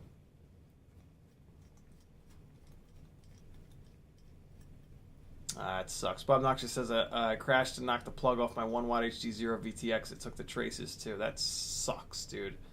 It's a $100 VTX, I think. Ugh. Gross. Gross that happened. Okay, people. 2 down. 2 to go. And then we'll see. Oh, man, I don't... Like, I'm going to be able to get these M2 screws into this Grinderino frame, but, like, I'm worried it's going to be a little bit janky. And I'm also worried that the screws are going to be are going to sit up too high. The stack... I'm worried that I'm not going to be able to drop the ESC down low enough. That's what I'm worried about. Because... the press nuts are there, so the press nuts are going to boost the M2 mounting up a little bit. Denzel the Turbo says, so far the digital sweet spot is the Vista with goggles V2. I kind of agree, but man, have I been impressed by the wokest of snails. So, I don't know. It's interesting. I love that the Vistas are 20 by 20, and they're a little bit tall because they can use up the our flight controller and ESC sit up tall. So the Vista then being double stack and tall, it mates from a packaging standpoint, it mates up really well. The Walksnail stuff being AIO sized, I don't love. Now, it's really nice that on the V2s, they do have 20 by 20 screw holes in them, but the VTX itself is massive because it's that single stack. So yeah, it's there's a lot of things that I like about Walksnail. The dimensions of the VTX are definitely not one of them. It's definitely not one of the things that I like about this system. And unfortunately, that's a really big deal. Like, the dimensions of the VTX really do matter. Because, we've got frames that we like, and all of a sudden, if you can't use that frame because this new VTX is some whacked-ass dimensions, that kind of sucks. So yeah, I don't know. I wish there was a 20 by 20 double stack for Walksnail. There we go. V1 Rip Squeak base plate. So that's the full carbon fiber badonkadonk taken apart there. Now I'm just going to pull out this Mini Mortal T, which is really the weak point of putting Crossfire into micros, is that you don't have to use this Mini Mortal T antenna, but you're probably gonna, because it's like the one. And the performance really sucks on it, because 900 megahertz, the lower the frequency, the longer the antenna needs to be to make up that longer wavelength. And so Crossfire at 900 megahertz wants a really long antenna, and when you shrink an antenna down, it just doesn't work as good. And so, yeah, this is interesting. So this is like ready to go. Other than the ESC not having M2 holes. So let's do this. Let's pull the top plate off and we'll start to take a look at wire lengths to see what kind of insanity we're going to need to do here to get all the wires to reach where they need to go. Wow, I'm pretty surprised that the... Actually, you know what? I'm not surprised that the RunCam Hybrid fits, because I've been screaming from the effing rooftops how great the RunCam Hybrid is to Tommy for years. So it is actually not surprising that he made this so that it'll work with the RunCam Hybrid. Okay, there we go. Screws in the top plate. Now, we've got an ESC here.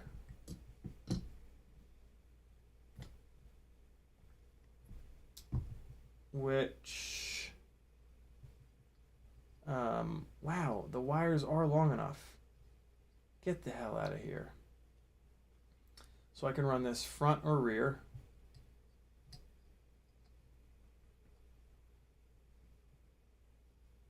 Wow, yeah, unbelievably, I think these wires might be good to go. That's insane. That's because on the Rip Squeak, the arms are front and rear, so the wires between the ESC and the race wires need to be a little bit longer. That is pretty cool. I am kind of blown away by that. What about this? What would we need to do with this? So this would sit here, and then, yeah, these are looking a little too short. Maybe not. Maybe not.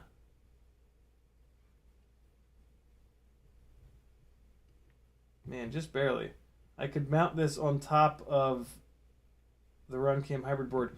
What I think I'll do instead is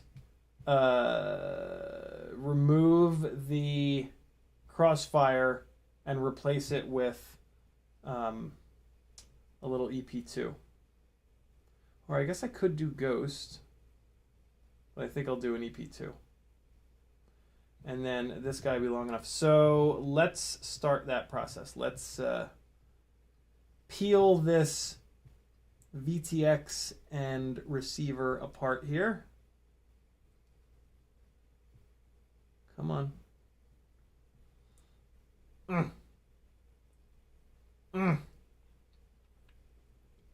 Jesus, these things are welded together. Holy Christ. Okay, hold on. Yeah, we're going to build an analog Grinderino, yo. That's bananas. I really don't think it's going to stay analog, though, which is fine. Be a neat little... it'll be a neat little build series to move this thing from one to the next to the next. I've wanted to do that with the Rip Squeaks. I've wanted to do... I wanted to call it... I actually wrote it down on my dry erase board a while ago. I wanted to call it A Tale of Two Rip Squeaks. And one was going to be analog and the other one was going to be... actually, no. What I wanted to do is one would be analog with the RunCam Hybrid footage, and then the other one was analog with Insta360 Go 2 footage.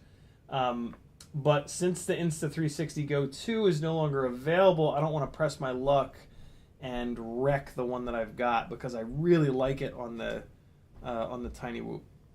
So yeah, I'm not flying the Insta360 Go 2 freestyle anymore, because I'll just end up blowing it up.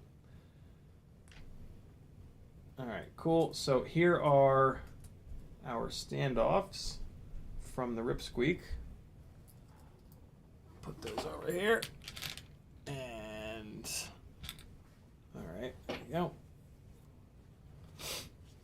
Okay. So now, I mean, I might as well pull this BHB off here too. It's kind of disgusting. And okay, cool. So I should have a little stash of ELRS stuff. I want to start, like, I want to make a little build bag for this. Where the hell is my little, I swear I made a little bag of Express LRS goodies. I just found one of those screws that I was looking for the other night. That's kind of nice. Shit. Where is it? Yo.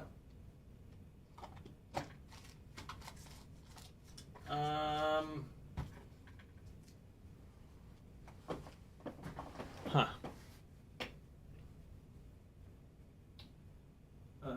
Oh, there it is. There it is. There it is. There it is.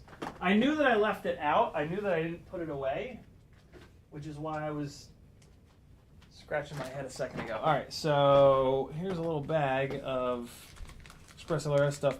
I'm actually going to use one with an external antenna, and that is going to I checked these beta FPV ones, and apparently they're in spec. So we're going to use one, and I'm going to use it with a. I'm actually going to use it with a Tracer Immortal T antenna. I think that's what this one is, so that it's all black. And here we go. So we're going to grab one of these little fellas. Might as well grab a little bundle of wires. And the actual receiver itself. The crystal is what's in spec in these ones, which is nice. Okay, there we go. There's the beta FPV receiver. And it's just the single antenna version? Yes, it is. Cool, so that's what we're going to do for our receiver on this. We will replace the crossfire. Wait, no, this is a Tracer Immortal T. Let me make sure it's the same thing. Supposedly these are the ones that you want. Okay, so it is different. This one's too long though. I don't need it to be that schlong. So let's grab one of these other ones. Well, now you know what? Let's stick with this. I think this is the Happy model antenna. It'll be fine. It'll be fine. I'm gonna save the Tracer antennas for. I'm gonna put ELRS into a couple of my cinematic rigs as a backup receiver, and that's what I want to use the Tracer antennas with. You know, this is a full tilt freestyle, just funsies rig.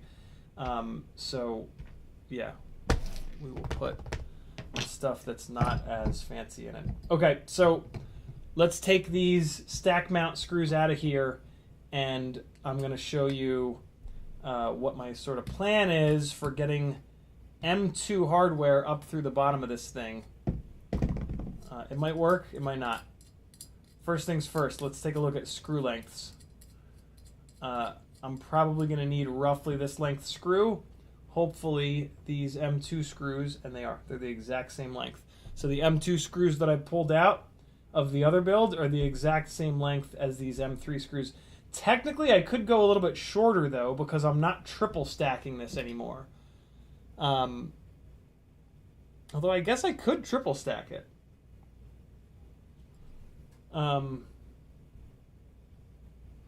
Nope, I can't triple stack it because nope. And I am going to use these same screws. I can't triple stack it because it's a split base plate. If this was a standard base plate, I would technically be able to do the ESC and then the flight controller and then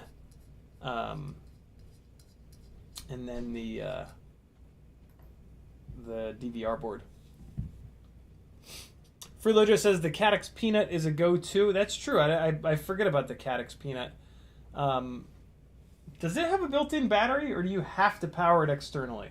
I think it has a built-in battery, but then you can also power it externally. All right, so here's the deal.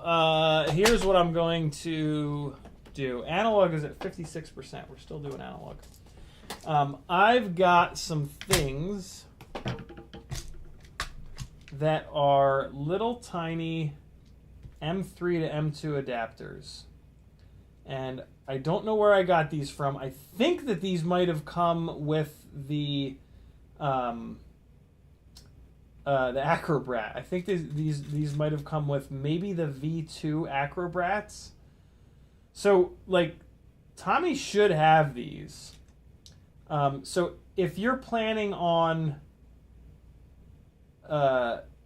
if you've got an electronic stack, I should say, that has M2 holes, and you're ordering a Grinderino, you might be able to say, yo, Tommy, on Ciotti's stream, he had these brass M2 to M3 adapters that he thinks he got from you in the Acrobrat. Can you throw some of those in with my box? And maybe he will. Maybe he's got a bunch of them and he can throw them in for you. But for right now, I'm just looking for a matched set. I now have 3 of each. There we go. So there's a matched set. 4 of the little shallow boys. So we need to see if these will slot in. So here's what this is. This is just a super simple little collar kind of thing. And it's got like a little lip on it there. And then it's just hollow in the middle. And so what you do is take it and you just push it in to the M3 hole, and it sits there like that. And now your M2 screw goes in there, and it's got a little tiny bit of movement, like just a little bit of movement. See it kind of moving there? I know it's out of focus, but you don't really need it to be in focus to see the movement. There you go. Now you can see the movement though. See, like, it moves a little bit, but a lot of that movement is actually happening up top here in the M3 screw hole, right? So I wonder if I drop another. Can I drop another one down? Oh shit! Hell yeah! So I can now drop another one down on top, and we still have. There's still a little bit of movement. See it? Hold on. Give it a second to focus. Okay, here we go. Oh, I know what I can do. Here, look. See, so it still moves a little bit, but it's much better than it was. Let's try one of these longer ones. These guys are a little bit longer. Let's try one of them. Boop. This one's a little too big, I think. Yeah, that one's a little too big. Let's try this big one on the bottom. Let's try that out. Okay. Just drop that off there. Come on. Come on. Stop it. There we go. Okay. Let's see if this big one will go into these bottom screw holes. Oh, yeah, it will. Oh, yeah. Oh, yeah. Okay. All right, so if I put that big one down there, and then, let's see. Can I take this? Where's the other small one? There's like I was saying, there's like 4 different kinds over here. It's weird. They're all slightly different sized. Which one's that? That's the fat one? Is that the fat one too? That's the long one. That's the long one. So let me try a little fat one first. Okay. All right, so the fat one is not going into the, it's not penetrating. So up on the top here, I need to use these smaller ones. Whoop. They penetrate right down in there. And now let's see. Is there less movement? Nah, it's about the same amount. About the same amount of movement. But, I mean, that's pretty fine because I'm going to take something threaded and I'm going to run it down and that's going to pull on this thing to kind of sandwich it. So, like, I kind of don't even need to use this top one. I definitely want to use the bottom one, but I probably don't need the top one. I am going to leave it in there, though, because it is gonna center it a little bit better. Like it's gonna help. Well, it might help. It might do nothing, but it might help. RT McKinney says M2 to M3 adapter 10 pack at RDQ. Good find, brother. Frillager says, yep, that's correct about the battery. Okay, cool. So yeah, it looks like on RDQ you can get these little adapters. Let me pull that up to see what they look like. M2 M3 adapter is probably what you want to search for, and there it is. 99 cents, my friends. I don't know if these are the big ones or if these are the small ones. You'll just have to spend $1 and figure it out. My guess is they look like the small ones. Yeah, there you go. Look at RDQ having something super weird. Oh. So these ducts, these are the Stan FPV Cinesplore ducts. These are sold out on his website. So if you have any intention of building, hold on. Yeah, these are the ones, the proxy ducts. If you have any intention on building a Cinesplore at some point, you should buy this and just throw these carbon fiber pieces in the trash. These ducts are amazing, and once they're gone, they're gonna be gone. So yeah, if you're in the market for a Cinesplore, these ducts are the best, and they're really, really good. Is there anything new? I feel like there really hasn't been anything new lately. I mean, obviously there's stuff that's new, but I don't think anybody cares about it. It looks like if you want to kill someone, this is the frame that you buy. That's horrifying. New China Hobby Line Black Series batteries. Interesting. More death frames. Ah, cool. 250 that's been adapted for the O3 system. Love that.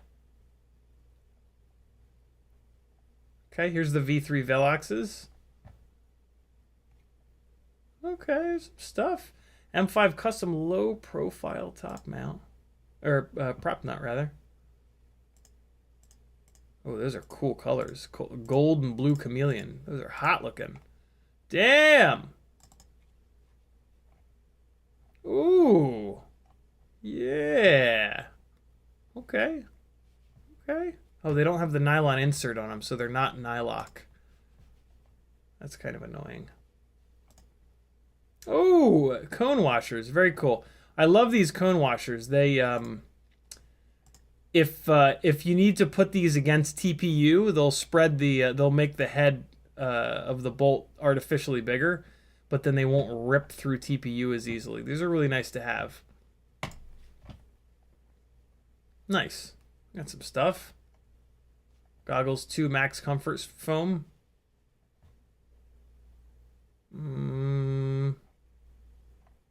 Sweet. A pink AIO. That's interesting. Oh, okay. Maybe it's good. Maybe being pink makes it better. You never know.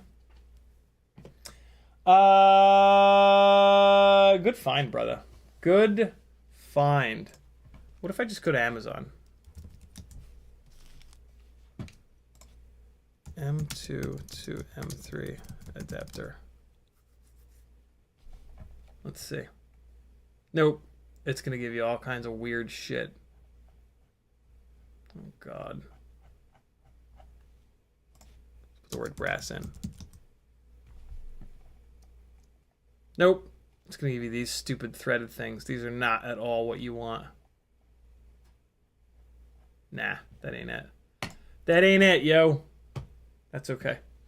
So, yeah, that's what I'm going to do. And let me do one of them to show you. Actually, I'll do all 4. Screw it. So it's the bit. Well, I gotta find. I gotta find more. I gotta find more of the big ones. So, hold up 1 second. Let's just dive in here, and so they also make really deep ones here like this. See it? But that's gonna be too long. Is it? Probably gonna be too long. No, actually does work. I don't know why I would use that. I don't really need it to be that long. Yeah, I don't need it to be that long. I gotta be honest. I kind of wish that Tommy had included 1 or 2 sets of these with this, because if you got an ESC that's M2 only, you're gonna need something like this. You know what I mean?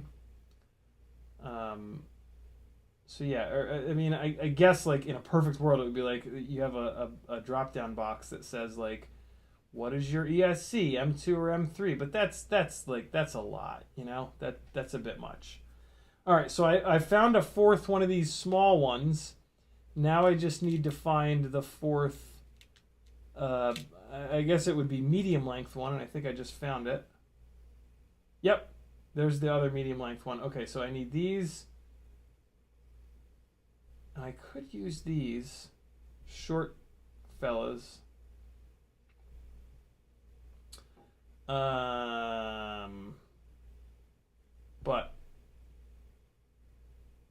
or I could use these long bastards. I'm going to use these short ones, actually. I'm going to use the wider short ones. It'll be fine. Okay, 4 and 4. Good to go. Let's do it. Let's put a couple of these screws in. We'll see. We'll sit the stack on here, see what's going on with that. I don't think I need these washers anymore on these guys. Where's the frame? Here it is. Okay, so the big beefy one's on the bottom. Whoa, shit. Big beefy one on the bottom here. Push it in to adapt it. And then we're going to put the screw through. And then we're going to take the smaller one and we're going to drop it. Pick it back up. Put it on top here. Drop it down through the M3. And now, or the press nut rather. And now what we're going to do is throw the thinnest little nut on top of here possible. Because we don't want to add a lot of extra height. And I have these tiny little 2mm round bastards that you can barely see. And yeah, these are pretty much the skinniest little donkeys that I've got. So real quick, like, let's screw one of these down. And there's no threads or anything on them, so you got to play this game, which sucks. Not the end of the world, but it does suck. Okay, so that's somewhat tight now. Let's drop this ESC down and just see what it looks like. And just with one, just see what's happening here. This is also going to tell me if it's going to, if that little spacer is too big. No, we're looking good. Okay, but what I immediately notice is that the plug header for the ESC is hitting the base plate already. So I don't need a spacer that's this skinny. I need a spacer that's slightly taller than that, which is actually kind of nice. I don't like having to use these little round guys. These are kind of like my last resort. So let's take this out, and we're going to run a nylock. We're going to run an M2 nylock, which is 3mm tall. This little guy is like 1.5 to 2 millimeters tall. The nylocks are a little bit bigger and should be perfect for where we're at here. So let's get this going. All right. If you're just joining me because you thought my live stream started at 10 o'clock tonight, by joining my Patreon for as little as 7.5 cents an hour of this content that I produce every month, you will get email notifications with the link to the stream, and it even tells you the time of the stream so that you don't miss it. What do you think of that? How about that for a shill, yo? Okay, let's see how this looks now. Oh, yeah. Way better. And it's actually sitting up a little too high now, but what that'll do is give a little bit of extra cooling to the ESC. And since we're not triple stacking this, we've got plenty of height on this standoff here. So yeah, no sweat. No sweat. The only thing that we're sacrificing, here's what I will say. What we are sacrificing with this M2 standoff setup is we're not using the extra strength from a nice big beefy M3 screw in here, pulling everything together. But we've got an M3 screw here and another one in the middle, which should be plenty. That should be plenty of sandwiching force to keep this thing nice and strong.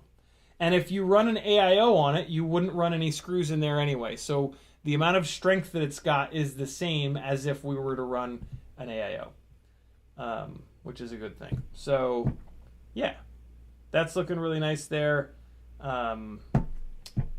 Cool. Let's throw the rest of these in. Well,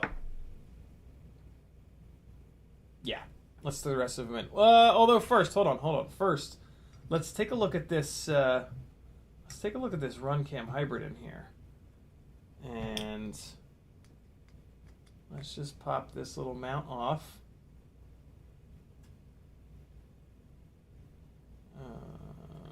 Okay.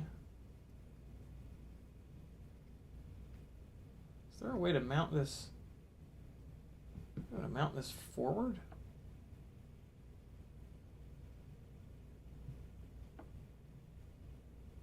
Oh wow, I could. I could technically run this same mount. Oh, this is cool. Hold on. Watch this.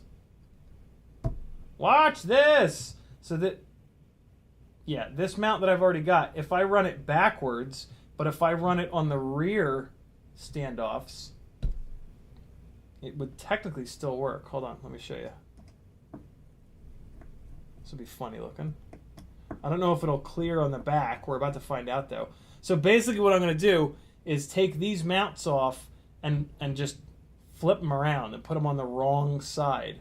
But by putting it on the wrong side, it'll give me down tilt. I need up tilt. There we go. Put it on the same side, but I flip it upside down. That's what I'm doing. So let me just put one of these on, and I'll throw it on the standoff, and we'll see what it looks like. This might actually work. I like these little purple mounts. A local guy actually did the files and printed these out for me. They're double screw mounts, and they're locked at 30 degrees up tilt. So whenever I mount this thing, I know it's at exactly 30 degrees. So if I put this on the rear, oh my god, this is totally going to work. Oh, but you know what? There's going to be a bunch of... oh, nope, and it won't work. It won't work. It's not going to clear. That is all the way down, and then, yeah, nope, it's hitting. It's hitting. So I need to move the camera forward. That's okay. We'll use the mounts that they've included. This had the camera sitting really far back. If these mounts were a little bit longer, we might be okay. But yeah, the length that they currently are ain't gonna work. All right. There we go. So if we use the included TPU camera mounts, this guy would sit like that, and then the top plate would come on. Oh boy. Ooh, that is close. Will it work? Not quite. Damn it. Well, no, hold on. Maybe. Wait. No. Raise it up. If I go high with this mount. Oh, it's so close. Okay, yeah, it'll work. I'm going to have to run a lot of up tilt, though. So, here's how it sits in there. I'm going to have to run a good whack of up tilt. Oh, hold on. Is it not?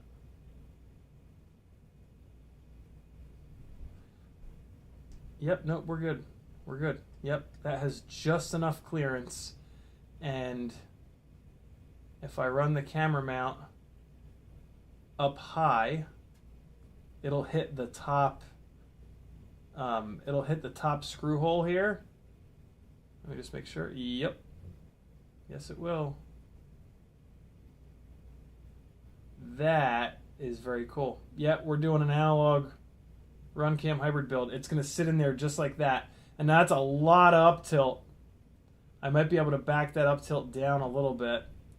Let me see what it looks like in relation to this. Yeah, it's more than 30 degrees. Yeah, that's like 35 degrees of up tilt. But we'll give it a shot. We'll give it a try. We'll build it like this, and we'll cram this camera in here and run it as low as possible on the up tilt. If we wanted more, if we wanted less up tilt from it, all I would really need to do is put a little tiny, like 1 millimeter spacer above the front standoffs to just boost the top plate up a little bit. That would not be much of a problem.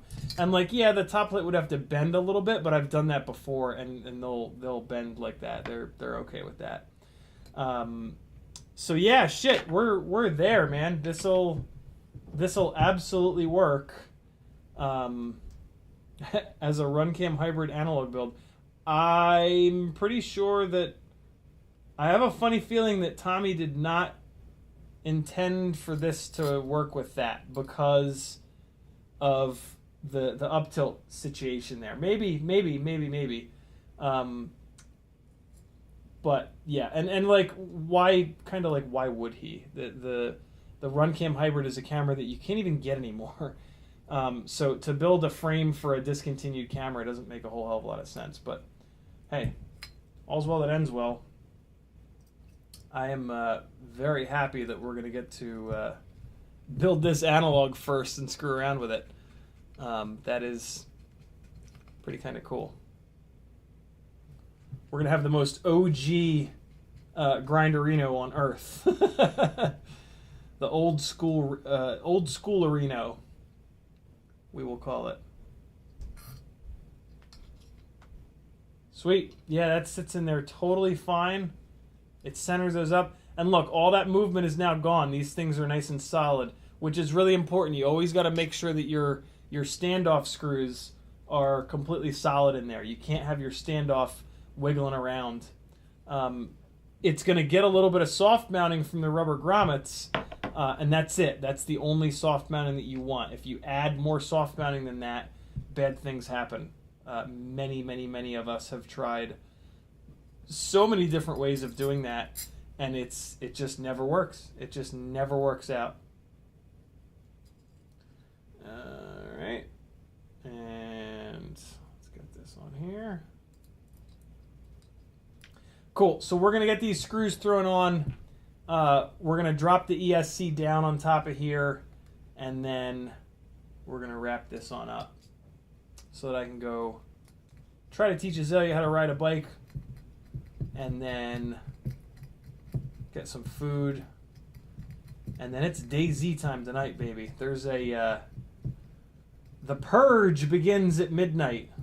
There's a server wipe on the one server that I play on a lot on the 4th of August, and so starting tonight for the next 48 hours, the purge begins, and it's just all bets are off, like all hell just breaking loose. Base damage will be turned on, and it's just, it like there's no point in hoarding anymore, so everybody just takes all their shit and shoots it at each other. This is the screw that's kind of bent, and I'm just bending it back. Really? What just broke off? Oh boy. Oh, farts. Part of the press nut just broke off. Is that real life? Is that really just what happens? Yeah, a little part of the press nut just broke off. It's probably fine. I was trying to bend that screw back straight, so it's totally my fault. Should be fine. Yeah, should be fine. I didn't expect that. Jesus, okay. And I don't think there was an extra press nut. There was not. There was not an extra press nut. But that's okay. We be aight. We be aight.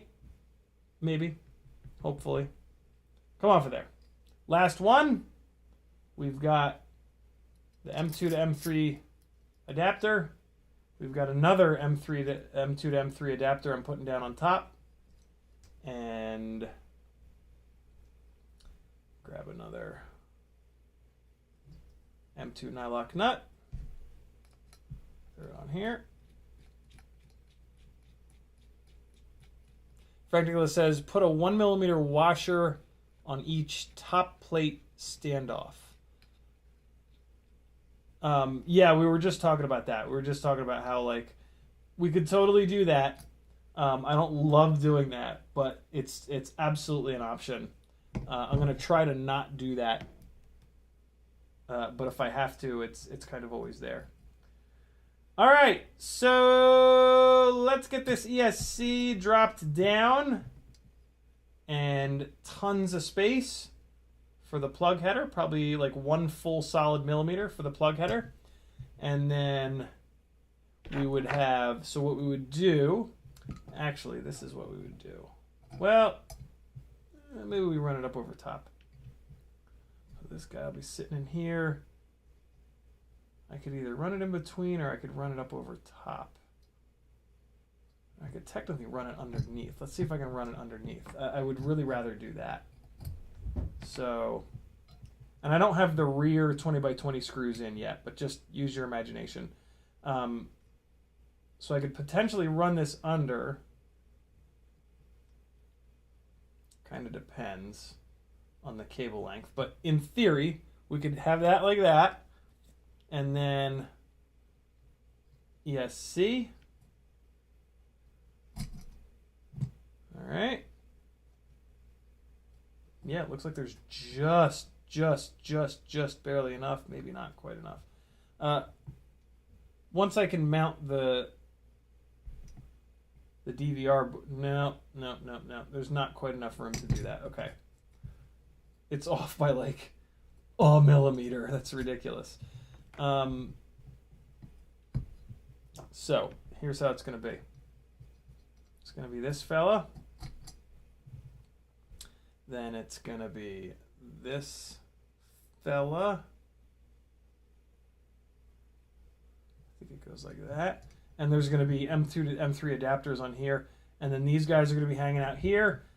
This is going to come down in between and get bolted down basically to the base plate there.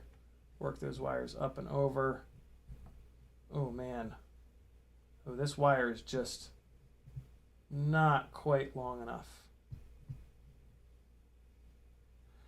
So what I might do is boost this up, put a couple of standoffs, like pretty similar to what I did with the 250 build, is to boost this guy up so that there's enough length to reach up there. Because when I put it down, it's gonna push into the flight controller.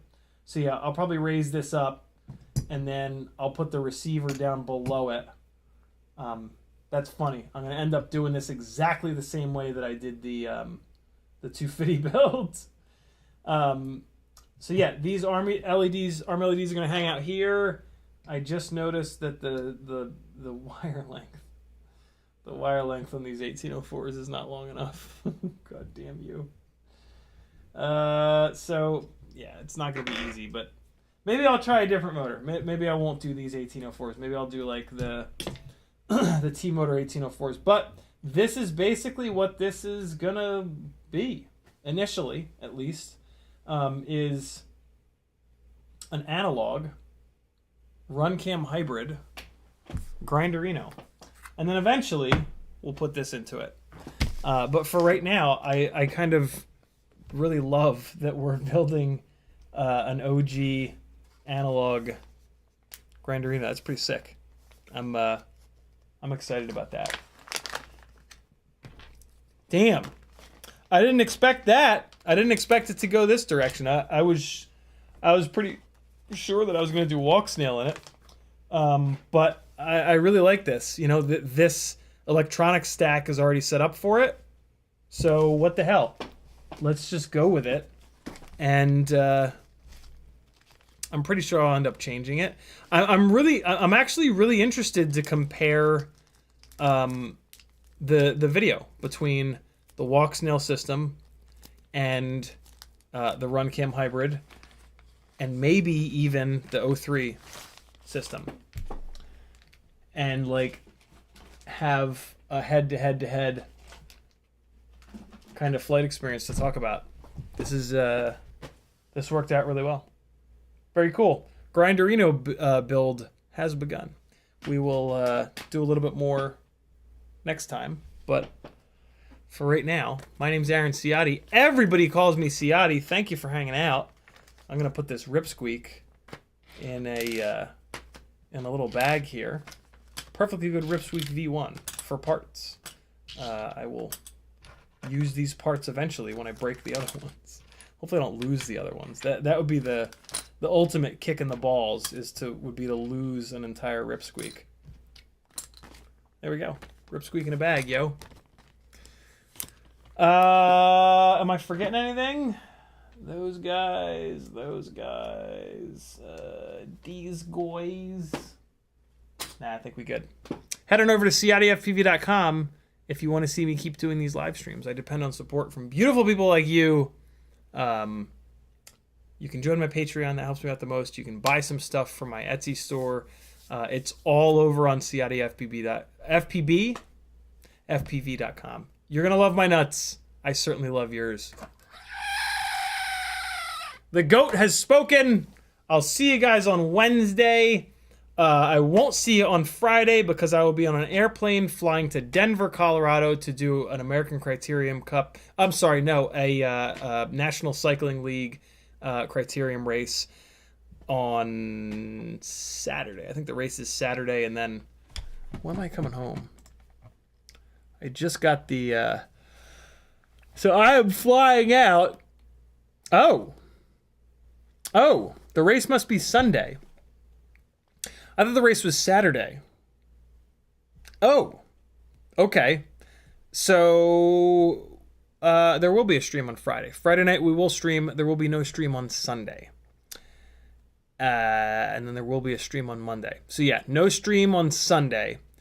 I'm flying out Saturday morning, and then I'm flying home Monday morning. Ah, I see. Cool. Thanks for hanging, friends. I love every single one of you, and I love you even more when you're a patron.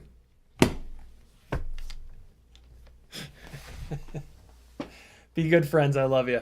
I'll see you on Wednesday. We'll do some TinyWhoop things.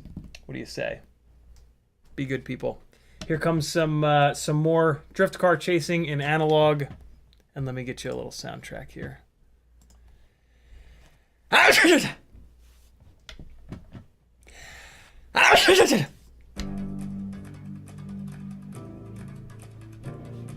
This'll work. Love ya. Be good friends.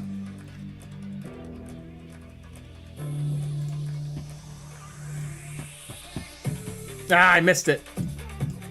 Almost. Here we go. Later, people.